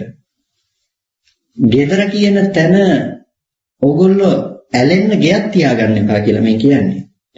අද දවසේදී ඕගොල්ලෝ කැමැත්ත දේ නොලැබීම දුකයි කියලා එතන කලකිරෙන්න පුළුවන්. හැබැයි හෙට දවසේදී ඒ ගෙදරට ඇලෙන්න පුළුවන් හේතුව ඕගොල්ලෝ ළඟ තියෙනවා. මොකද ඕගොල්ලෝන්ට ගේ තිබිලා තියෙනවා, උපේක්ෂා සාගත වෙන ගේ තිබිලා තියෙනවා. ඒක නිසා ඒ ගේ ඇති බවට ගත්ත නිත්‍ය සංඥාව දුරලන්න වෙනවා පහු. එතකොට හැම වෙලාවකදීම ඕගොල්ලන්ට ආපහු මෙතෙන්ට එන්න වෙනවා. මෙතනට ඇවිල්ලා හොඳට දකින්න ගේ කියන තැන නිත්‍ය සංඥාව නැති කරගන්න. ගෙදර හදාගත්තේ Taman තුලමයි කියලා Tamanගෙන් තොර ගෙදරක් හම්බ වෙන්නේ නැති කෙනාට එහා ගෙදර ගැන හිතලා සතුටු වෙන්න ගයක් තියේවිද? ගෙදර හදාගත්තේ මෙතන නම් ගෙදර ඇති බවට හම්බෙන්නේ මොකද්ද? ස්කන්ධ පංචකයක්, පංච පාදානස්කන්ධය. Tamanගේ හිතේම උපද්දගත්ත වේදනා සංඥා සංකාර ටිකක් නෙමෙයිද දැන් ගෙදර කියලා උපද්දගන්නේ? එතකොට ඒ උපද්දගත්ත චේතනා ටික නෙමෙයිද Taman මේ මොහොතට? එතකොට දැන් මේ Tamanම උපද්දගත්ත ධර්මතාව ටික එළියේ දකින අවිද්‍යාව නැති කරගත්තොත් Tamanට Taman නැති වෙලා. එතකොට දැන් කැමැත්ත හෝ අකමැත්ත විඳින්න කෙනෙක් නැති වෙලා, කැමැති අකමැති වෙන්න කෙනෙක් නැති වෙලා බාහිරේ තුල. කැමැති අකමැති වෙන්න කෙනෙක් නැති වෙනකොට එයාට දැන් ඔය කතා කරන අනිත්‍ය දකින්න තැනක් හම්බෙලා නැති වෙයි. ඇයි? එයා අනිත්‍ය දැක්ක යුතු තැනින් අනිත්‍ය දැකලා ඇහැ රූප දෙක ඉතුරු නැතුවම නිරුද්ධ වෙන බව දැකපු කෙනාට මෙහි ඇති වුණ ධර්මතාව ටික පෙනේ ආධ්‍යාත්මික. ඒ ඇති වුණු ස්කන්ධ ධර්මතාව ටික ඉතුරු නැතුව නැති වෙනවා කියලා දැකපු කෙනා ගෙදරක් ගැන ආයේ කතා කරයිද? එයාට ගෙදරක් ගැන කතා කරන්න හේතු ටික. ඔළුවේ කැක්කුම කියන තැනට කැක්කුමට ඔළුව තිබුණේ කාටද? කැක්කුමට ඔළුව තිබුණේ තම තමන්ටයි. නමුත් ඕගොල්ලෝ ඔළුව කැක්කුමද වින්දේ කැක්කුමද වින්දේ? කැක්කුම විඳින තැනක කැක්කුමට ඔළුව තියන්නේ ඕගොල්ලෝ. කකුල කැපිලා කකුල රිදෙනකොට කකුලේ වේදනාවක් එනකොට බොරු නම් කකුල ටිකක් උනිටගෙන බලන්න. ඕගොල්ලෝ වේදනාව දැනෙනවද කකුල දැනෙනවද කියලා? වේදනාවද දැනෙන්නේ මේ ඕගොල්ලෝ පේන කකුල කාටවත් දැනෙනවද? වේදනාවක් දැනෙන්නේ. වේදනාව දැනෙන තැනක ඕගොල්ලොන්ට කකුලක් දැනෙන්නේ නැහැ. අඩි 5ක 6ක ඇඟක මේ කකුලටයි දැනෙන්නේ කියලා කකුල හදලා දෙන්නේ කොතනින්ද? තමන්ගේ මනස තුල. අර වේදනාවට කකුල තියලා ගැට ගන්නවා මේ පැත්තේ සංසාරය තුල. වර්ණ සටහන තුල හදාගත්ත වර්ණ සටහන රැස් කර ගැනීම තුල මෙහි හදාගත්ත කකුල ඔයගොල්ලෝ දකින්නේ කොහෙන්ද? බාහිර එළියේ තියෙනවා කියලා. එළියේ දකින්න කකුලට ඔයගොල්ලෝ හිතනවා මේ පේන කකුල තමයි රිදෙන්නේ කියලා. පේන කකුල රිදෙනවා නම් පෙනීම තුළ ඔයගොල්ලන්ට රිදීමේ වේදනාව එන්න වෙනවා. එතකොට ඔයගොල්ලන්ට තුවාල දිහා බලන්න බැරි වෙනවා. ඒ පේන දේ රිදුනොත් එහෙම. ඒ නිසා පේන දේ රිදෙන්නේ නැහැ. ස්පර්ශයයි දැනෙන්නේ. ඒක නිසා රහතන් වහන්සේට ඔය වේදනාව නැති කරන්න බෑ. ඔය වේදනාව නැති කරන්න බෑ. කාය සංපස්සයෙන් හටගත්ත වේදනාව කාය සංපස්සේ අනුව විඳිනවම තමයි. හැබැයි මේ ස්පර්ශයට දේවල් තියලා බඳින එක කකුල තියලා බඳින එක දුර වෙලා. මෘදු ස්පර්ශයක් ලැබුණොත් රහතන් වහන්සේට තේරෙනවා මේක මෘදුයි කියලා. හැබැයි මෘදු ස්පර්ශය ගැන ඇලෙන්නේ අපි ඕගොල්ලෝ මෘදු ස්පර්ශයටද ඇලෙන්නේ වස්තුවටද ඇලෙන්නේ? වස්තුව පැත්තට ඇලෙන්නේ. ඒකයි ඒ මෘදු ස්පර්ශය ලබන්න ඕන නම් වස්තුව හොයාගෙන යන්නේ. මේ පුටුවේ ඉඳගත්තාම නම් හරි ෂෝක් සැපයි කියලා හිතන ඕගොල්ලෝ ඒ පුටුව හොයාගෙන යන්නේ ස්පර්ශය කොහෙ තියෙනවද කියලා දකින්න නිසා. ස්පර්ශය පුටුවේ කියලා දකින්න නිසා. හැබැයි රහතන් වහන්සේට ස්පර්ශය පුටුවේ වෙලා නැහැ. ස්පර්ශ ප්‍රත්‍යයෙන්ම තමන් හැදිලා ස්පර්ශ නිරෝධයෙන් නිරුද්ධ වෙලා කියලා දකින්න රහතන් වහන්සේට පුටුව හම්බෙලා නැහැ. ගැඹුරු වැඩිද දන්නේ නැහැ. එතකොට කවදාවත් පුටුව හොයාගෙන යන්නේ නැහැ අපි වගේ. කාමයේ පැත්තට වැටෙන්නේ නැහැ. අපි කාමයේ එළියෙන් දැකලා එළිය හොයාගෙන යන්නේ. රහතන් වහන්සේට කය පරිහරණයෙන් ගැන ස්පර්ශය දැනෙනවා. ස්පර්ශයට අතවත් ස්පර්ශයට පුටුවක් නැහැ. එතකොට ස්පර්ශ නිරෝධයෙන් නිරුද්ධ වෙන දර්ශනයක් හම්බෙනවා. ස්පර්ශයත් එක්කම Taman හැදිලා ස්පර්ශ නිරෝධේ නිරුද්ධ වෙලා ඒ ස්පර්ශයේ පුටුවේ කියලා දකින්නේ නෑ රහතන් වහන්සේ. එතකොට ඒතන අනිත්‍ය සාක්ෂාත් කරන රහතන් වහන්සේට කොයි වෙලාවකවත් ඇති බවට දෙයක් හම්බෙන්නේ නෑ. ඒ රැස් කර ගැනීමක් නෑ කොතනකවත්. ඒතන නිරෝධය. හැම වෙලාවකදීම ඒතන නිරෝධයක් පවතිනවා. ඒක නිසා දැන් ඒ වෙලාවේ වේදනාව විඳින බව Taman වෙලා. Tamanගෙන්තර වේදනාවක් නැති වෙලා වේදනාවෙන්තර Taman නැති වෙලා. අපිට මගෙන්තර වේදනාව තියෙන නිසා තමයි කකුල වේදනාව දැනෙන්නේ. අපි දකින්නේ වේදනාව විඳින ස්කන්ධ ටිකමයි මේ වෙලාවේ Taman කියලා. ඒක නිසා අපි වේදනාවට තව දේවල් තියලා ගැට ගහගෙන එකම වේදනාව දෙපැත්තකින් විඳිනවා. කය පරිහරණයෙන් කයට ගැටෙන වේදනාවක් විඳිනවා. ඒ වේදනාව විඳින ගමන් අනේ මගේ කකුල කැපුණා කියලා කකුල කැප දෙපැත්තකින් විඳිනවා දැන්. කය පරිහරණයෙන් එන වේදනාව සහ කකුල කැපීමෙන් එන වේදනාව කියන දෙආකාර වේදනාව එකම වේදනාවක් ඇති කල්ලි විඳිනවා. එතකොට හැම වෙලාවකදීම මෙන්න මේ වේදනාවෙන් ඔළුවේ කැක්කුමෙන් මිදෙන්න ඕනේ. ඔළුව කැක්කුමෙන් මිදෙන්න නම් ඕගොල්ලන්ට ඔළුව හම්බෙලා නැති වෙන්න ඕනේ. ඔළුව හම්බෙන්නේ නැති වෙන්න ඕනේ. එතකොට දැන් ඕගොල්ලන්ට ඔළුවේ කැක්කුම අනිත්‍ය වීම සැපයක් වේද දුකක් වේද?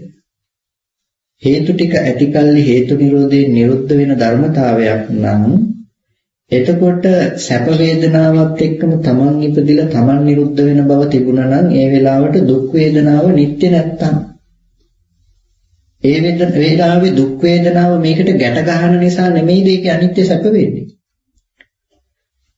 සැප වේදනාව දැන් ඔළුවේ කැක්කුම හොඳයි කියන්නකෝ. හොඳ වුණා.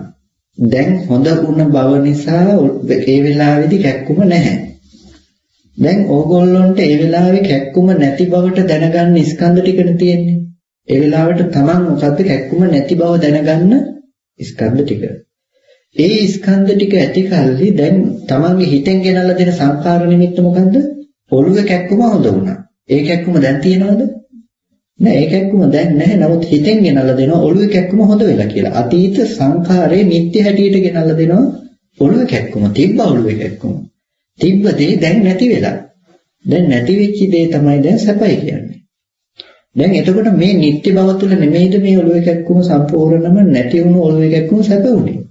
නිත්‍ය සංඥාව තුළ. එයාට ඒ මොහොතට හටගෙන නිරුද්ධ වෙන ධර්මතාවයක් පවතින කෙනෙක් නම් සැප වේදනාවේ නිරෝධය හම්බෙයි මිසක දුක් වේදනාව එකට ගැට ගහලා තියන්නේ යන්නේ නෙමෙයි. දුක් වේදනාව ගැට නොගැහුවොත් අන්න එයාට දුක් වේදනාවෙනුත් මිදෙන්න පුළුවන් සැප වේදනාවෙනුත් මිදෙන්න පුළුවන්. එයාට කොටින්ම නිත්‍ය වශයෙන් ගන්න තැනක් හම්බෙන්නේ නැහැ. ඒක නිසා ඔයගොල්ලන්ට ඔළුවේ කැක්කුමේ අනිත්‍ය ගැන නැවත ප්‍රශ්නයක් මතුනොත් ඔය කියපු කාරණා ටික දැන් නොතේරුණත් පස්සේ හරි නැවත අහලා බලන්න. ඇයි ඔළුවේ කැක්කුමේ අනිත්‍ය මොන හේතු ටික නිසාද ඔළුවේ කැක්කුමේ නැතිවීම දුකක් නෙවෙයි කියලා කිව්වේ. හැම වෙලාවකදීම ඕගොල්ලන්ට කැක්කුමට ඔළුව නැති වෙන්නයි ඕනේ. ඔළුව තිබුණොත් ඔය කැක්කුම අල්ලන්න. ඕගොල්ලන්ට ඔළුව හිතෙන් හදාගෙන දෙන ටික.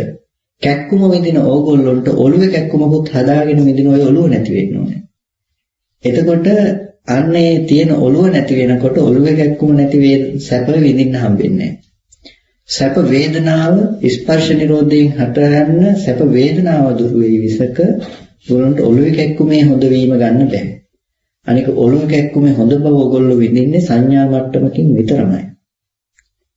ඔළුවේ කැක්කුමේ නැති බව විඳින්නේ සංඥා මට්ටමකින්. තුවාල වෙලා තියෙනවනේ කාට? දැන් ඕගොල්ලෝ තුවාලේ හොඳ වීමේ සැප විඳිනවා. තුවාලේ හොඳ වීමේ සැප කාටද ලැබෙන්නේ කියන බලන්න මට. කාටවත් දැනෙන්නේ නැහැ. දුක් වේදනාවේ නිරෝධයේ මිසක තුවාල හොඳ වීමේ සැප කාටවත් දැනෙනවද? තුවාල හොඳ වීමේ සැපේ කාටවත් ලැබෙන්නේ නැහැ. අපි ඒ ගැන කතා කරන්නේ දුක් වේදනාවට සාපේක්ෂව මේක සැපයක් හැටියට ගන්නවා. නමුත් මේ සැප ස්පර්ශ ප්‍රත්‍යයෙන්මයි අපිට සැප දුක එන්නේ. දැන් ගැටුන් නැත්තම් ස්පර්ශයක් වෙන්නේ නැත්තම් අපි කොහොමද දකින්නේ? තුවාලේ තියෙන නිසා එතන ස්පර්ශ වෙන නිසා ස්පර්ශ ප්‍රත්‍යයෙන් දුක හටගත්තේ. අපිට ඒ ස්පර්ශ නිරෝධයෙන් නිරුද්ධ වෙන දුක නිරුද්ධ වෙන තැනක සැපක් හම්බෙන්න බෑ අපිට හැම වෙලාවෙම ඒකයි තුවාලේ හොඳ වෙන එක සැප නෙමෙයි කියන්නේ. තුවාලේ හොඳ වෙන සැප විඳින්න බෑ කාටවත්. තුවාලේ හොඳ වෙන සැප විඳින්න පුළුවන් නම් පොඩ්ඩක් මට කියන්න, මට ක්‍රමය අහගන්න ඕනේ. තුවාලේ හොඳ වෙන සැප විඳින්න පුළුවන් කෙනෙකුට මානසිකව. තුවාලේ හොඳ වෙන සැප විඳින්න පුළුවන් කෙනෙකුට මානසිකව. ඒක ඕගොල්ලෝ රත්තරන් විඳිනවා වගේ. ඕගොල්ලෝ රත්තරන් මාලයක් දාගෙන රත්තරන් මාලේ සැප විඳිනවා. ඒ සැප කොහෙන්ද විඳින්නේ? මානසිකව විඳින්නේ. කායිකව රත්තරන් සැපද කාටවත් නෑ. මට මෙච්චර වටින මාලයක් තියෙනවා කියලා ඕගොල්ලෝ ඒ රත්තරන් මාලේ සැප විඳිනවා මානසිකව. මනසින් හදාගෙන විඳින්නේ. එතකොට බලන්න මේ මට්ටම කොච්චර බොළඳද කියලා. ඒ මට්ටම කොච්චර බොළඳද කියලා. ඒ කියන්නේ ධර්මයත් එක්ක බලනකොට මේ ආර්ය දර්ශනයට සාපේක්ෂව බලනකොට ඒක ගොඩක් දුරස්තන. ඒකයි රහතන් වහන්සේලා මේ වගේ දේවල් වලට යන්නේ නැත්තේ. හැබැයි කාමරාගයේ පතිත වෙන නිසා නැත්තම් බණ අහන්න නැති අනාගාමී මට්ටමට යනකම් මාල දාන්න පුළුවන්. ඒක නිසා බය වෙන්නත් එපා. නමුත් මෙන්න ධර්මතාවය ඔක නෙමෙයිද? හිතගෙන හිතලයි සතුටු වෙන්නේ. ඔයගොල්ලෝ බොහෝම වටිනා මාලයක් කියලා වටිනාකම පරීක්ෂා කරන්න බැරි වෙන්න හදපු ඉමිටේෂන් එකක් ගෙනල්ලා දුන්නොත් ඔයගොල්ලෝ බොහොම ලස්සනට පළදී ඒක මෙච්චර වටින මාලයක් කියලා හිතේ සතුටින්. හැබැයි යම්කිසි දවසක ඔයගොල්ලෝ දැනගත්තොත් හදිස්සියේ මාලය අරගෙන ගිහිල්ලා මේක ඉමිටේෂන් මාලයක් කියලා එදා ඉඳන් ඔයගොල්ලන්ට ඒකේ වටිනාකමක් නැති වෙයි. ඒ වටිනාකමක් දැනගත්තට නැති නැහැයි කියලා දැනගත්තට පස්සේ ඔයගොල්ලන්ට ඒ වස්තුව අගින්නේ නැති වෙයි, වටින්නේ නැති වෙයි. ඒක නැති වුණාට පස්සේ අර අච්චර නැති වෙච්ච දේ හොයන දුක ඔයගොල්ලන්ට එන්නේ නැති වෙයි. එතකොට දැන් ඒ වටිනාකම තිබුණේ ඔයගොල්ලෝගේ මනස මත නෙමෙයිද? මුල් කාලෙම ඔක නැති වුණා නම් අර දේ පරීක්ෂා කරලා බලන්න කලින් නැති වුණා නම් ඔයගොල්ලෝ මොන දුකක් විඳීද? මේ මාලේ නැතිවීම තුළ මෙච්චර වටින මාලයක් මට නැති වුණා කියන දුක ඔයගොල්ලොන්ට තියෙයි. ඊට පස්සේ දවසක මේ මාලෙම හම්බෙලා නැවත වටිනාකම් පරීක්ෂා කරලා බලනකොට ඉමිටේෂන් කියලා දැනගත්තොත් ඊට පස්සේ නැති වුණොත් ඔයගොල්ලෝ හොයන්නේ නැති වෙයි අපහු. ඇයි? ඒක වටින්නේ නැති නිසා. දැන් ඔය වටිනාකම තිබුණේ තම තමන්ගේ හිත පැත්තෙන් නෙමෙයිද? තම තමන්ගේ හිත පැත්තේ. ඒ කියන්නේ දැන් මාලේ වටිනවා කියලා වින්දේ තමන්ගේ මනස නෙමෙයිද? මාලේ වටිනවා කියලා තමන් වින්දේ තමන්ගේ මනස. නැතිනම් රත්තරන් ස්පර්ශ වුණේ නැහැ කාටවත්. ඒ වගේම තමයි ඔයගොල්ලන්ට තුවාලේ නැති සැප විඳින්නත් බෑ කවදාවත්. තුවාලෙන් එන ස්පර්ශ ප්‍රත්‍යයෙන් හටගන්න දුක් වේදනාව විඳින්න පුළුවන්. මේ හැබැයි තුවාලේ හොඳ වීමෙන් එන සැප විඳින්න බැරි වෙයි. ඕගොල්ලන්ට හැම වෙලාවකදීම දුක් වේදනාව විඳින වෙලාවට අනාගතයේ නිත්‍ය වෙන බව තුලයි සැප වේදනාව ඇති වෙන්නේ. අල්ප ගෙදර මිනිස්සයා බනිනකොට ඕගොල්ලන්ට බනම තුල දැන් දුක් වේදනාව එනවා. දැන් නොබැන ඉන්න වෙලාවට ඕගොල්ලන්ට නොබැන ඉඳීම සැපයිද? නොබැන ඉන්න හැම වෙලාවකදීම ඕගොල්ලෝ කවුරුත් දැන් විඳිනවද? අල්ලපු ගෙදර මිනිස්සයා ඕගොල්ලන්ට නොබැනීමේ සැප දැන් විඳිනවද කවුරුත්? නැහැ. නමුත් බනින වෙලාවට ඕගොල්ලෝ දුක විඳින්නේ නැද්ද? ඒ දුක විඳිනවා. ඇයි? සද්ද මෙහි ඇත්ත කරගන්න එක නිසා මේ පැත්තෙන් විඳිනවා.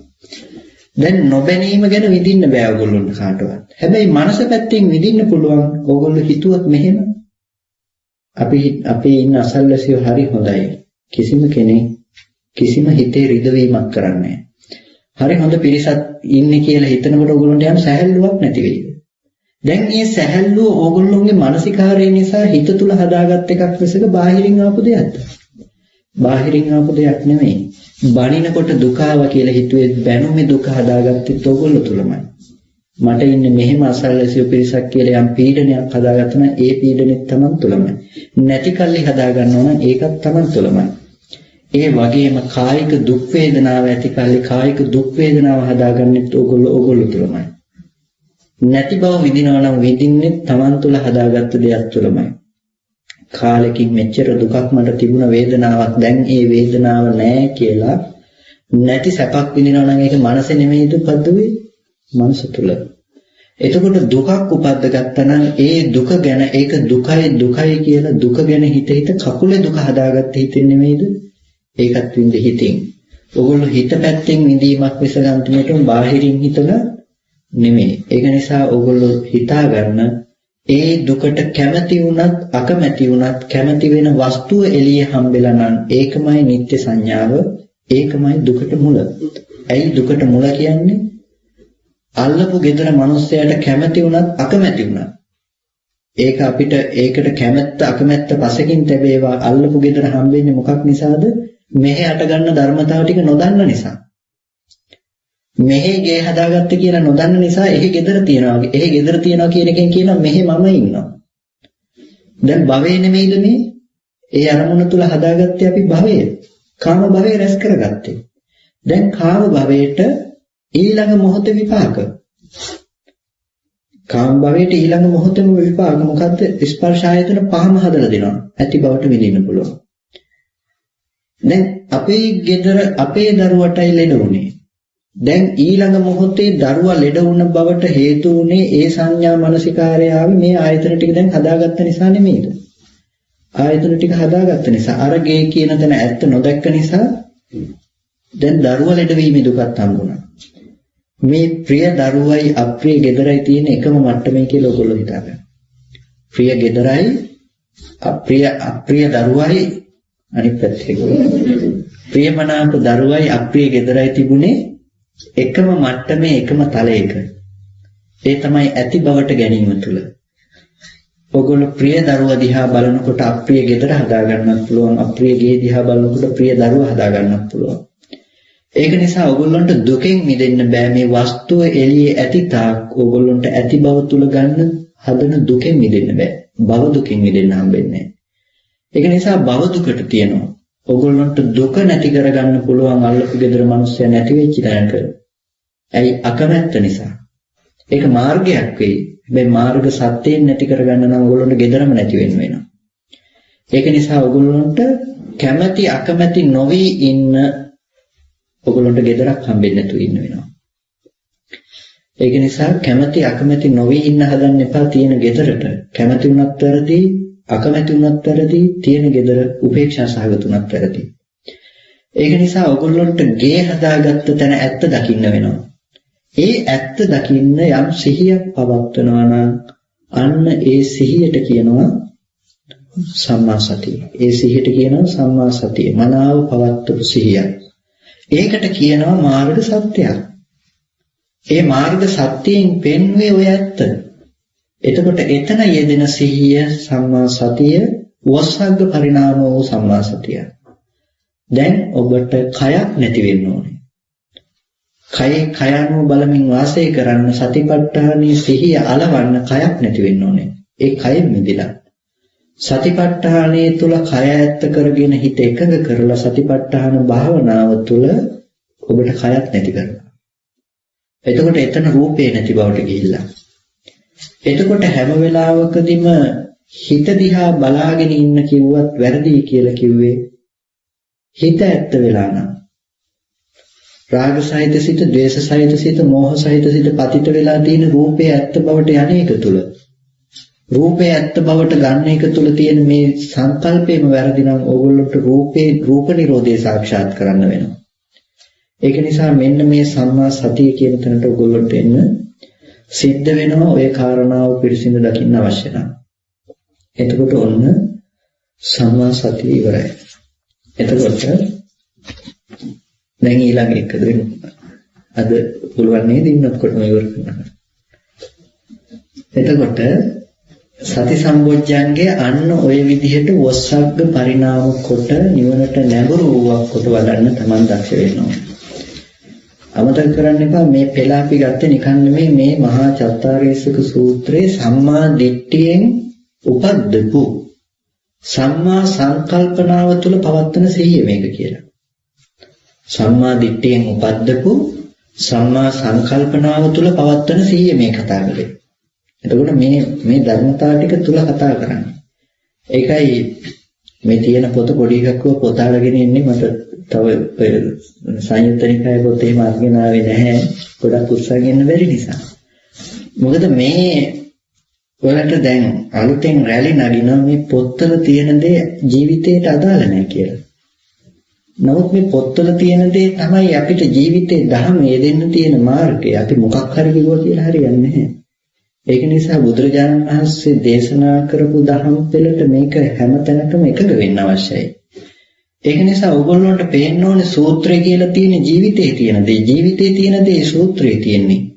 ඒක ගලප ගන්න බෑ කියලා මට හරියන්නේ ඒක මට ගැලපෙන දේ හරි කියලා තමන්ගේ දේ ප්‍රකාශ කරලා හරියන්නේ පොත ප්‍රතික්ෂේප කරලා. ඒක එහෙනම් ගැලපෙන්නේ නැත්තම් නොගැලපීම ඇති වෙන්නේ තමන්ට තැනක වැරදුන නිසා. වැරදුන තැන හදාගන්නේ නැතුව අපි කියනවා නම් පොතේ තියෙන පොත්තරදී කියලා. ඒක සාධාරණයි. ඒක කවදාකවත් සහේතුක වෙන්නේ නැහැ. මොකද ගොඩාක් වෙලාවට අලුත් පරම්පරාව කැමති පරණ ආපු දෙයයින් කරන්න. වෙනසක් හොයනවා හැම වෙලාවෙම. ඒ වෙනස හොයන්න කලින් තිබුණ දේ හොඳ නරක විමසන්නේ නැතුව අපි හොයනවා නම් අලුත් වෙනසක්. ඒ වෙනස පරිහානීය ලක්ෂණයක්. ඒක පරිහානීය ලක්ෂණයක්. බුදුරජාණන් වහන්සේ මේක දේශනා කරනවා පරිනිර්වාණ සූත්‍රයේදී. ලිච්ඡවීන්ගේ අපරිහානීය ධර්ම ගැන කතා කරනකොට හොඳට බලන්න පනවගෙන ආපු දේ තියෙනවා නම් පනවගෙන ආපු ඒ ක්‍රමයේ යම්කිසි කෙනෙක් වෙනස් කරලා අලුතෙන් කරන්න හදනවා නම් ඒක වැඩිවීමට ලක්ෂණයද පරිහානියට ලක්ෂණයක්ද?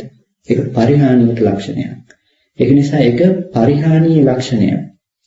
ඒක නිසා තමයි අපේ මහරහතන් වහන්සේලාගේ යුගයේ ඉඳලම පිටකය ආරක්ෂා කරගත්තේ. ත්‍රිපිටකයට තව කොටස් දාන්නේ නැතුව අලුතෙන් කොටස් එකතු නොකර මේක රැකගෙන ආවේ ඒකයි. මේ ත්‍රිපිටකය ඒ විදිහටම ආරක්ෂා කරගෙන ආවා. තුන්වෙනි ධර්ම සංගායනාවෙන් පස්සේ ආයෙ එක කොටසක්වත් මේකට එකතු කළේ නැහැ බුද්ධ ජයන්ති පරිවර්තනය වෙනකම්. බුද්ධ ජයන්ති පරිවර්තනයේ පොඩි වරදක් කළා හැබැයි. ප ဋ ාණ ප්‍රකරණයේ අගට එකතු කළා එක කොටසක්. ප ဋ ාණ ප්‍රකරණයේ සිංහලට පරිවර්තනය වෙලා නැහැ. ඒක නිසා අගට එකතු කළා සම්ණය. අන්න ඒක වැරදි.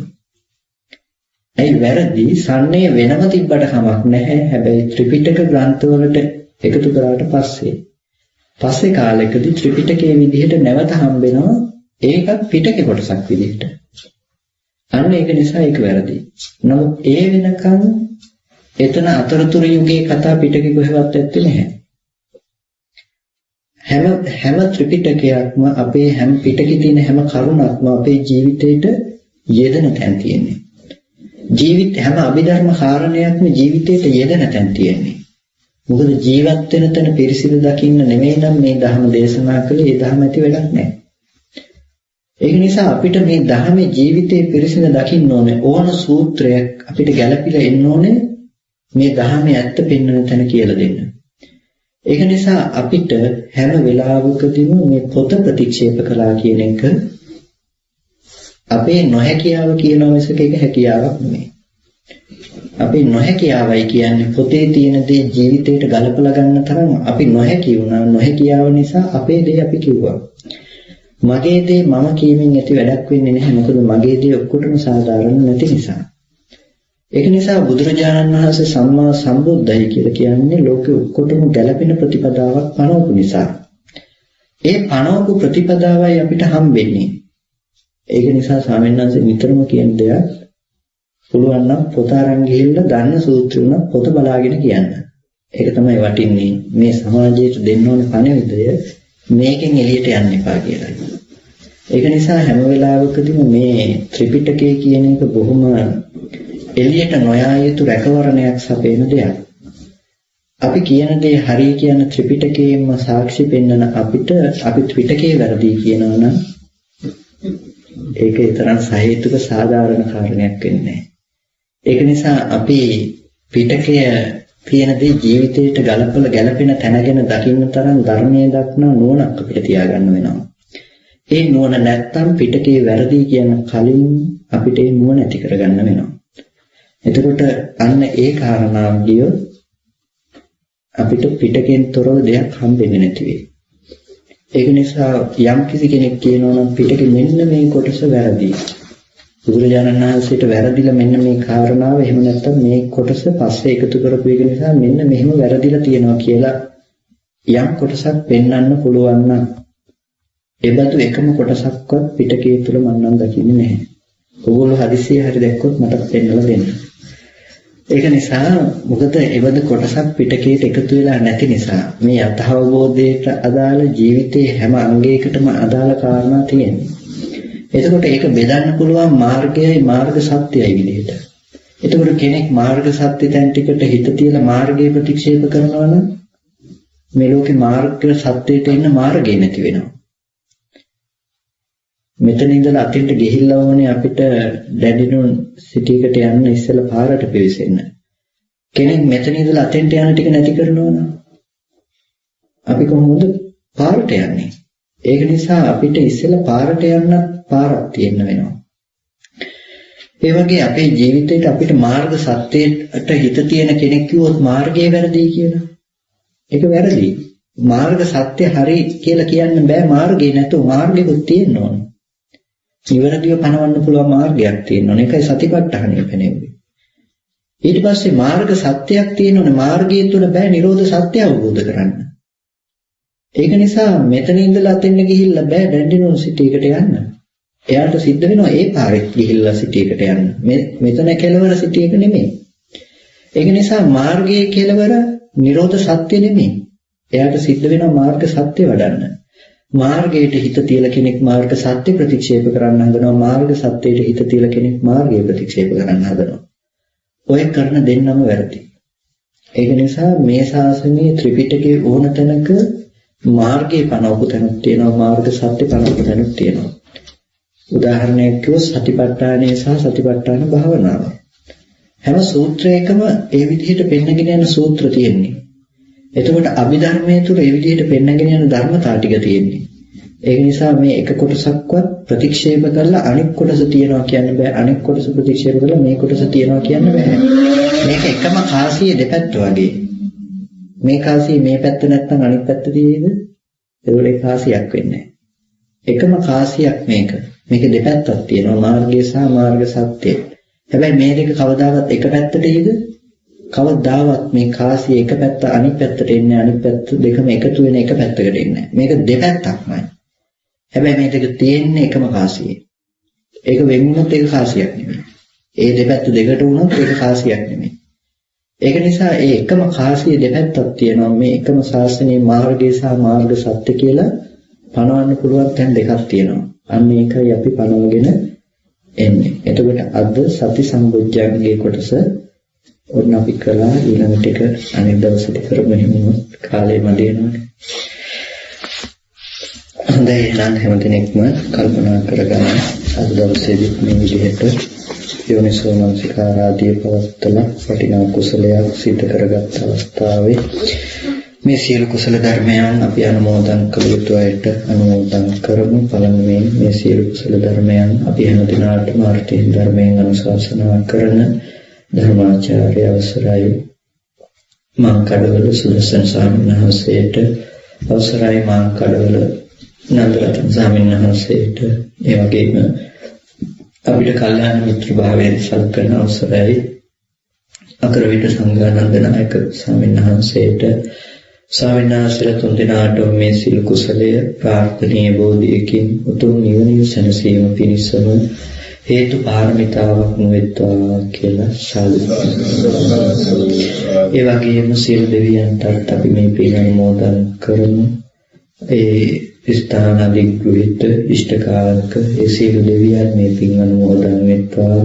දෙවියන්ට ප්‍රාර්ථනීය බෝධියකින් උතුම් නිවනින් සැනසීම පිණිසම මේ කුසලය හේතු පාරමිතාවක් වෙත්වා කියලා සාදු.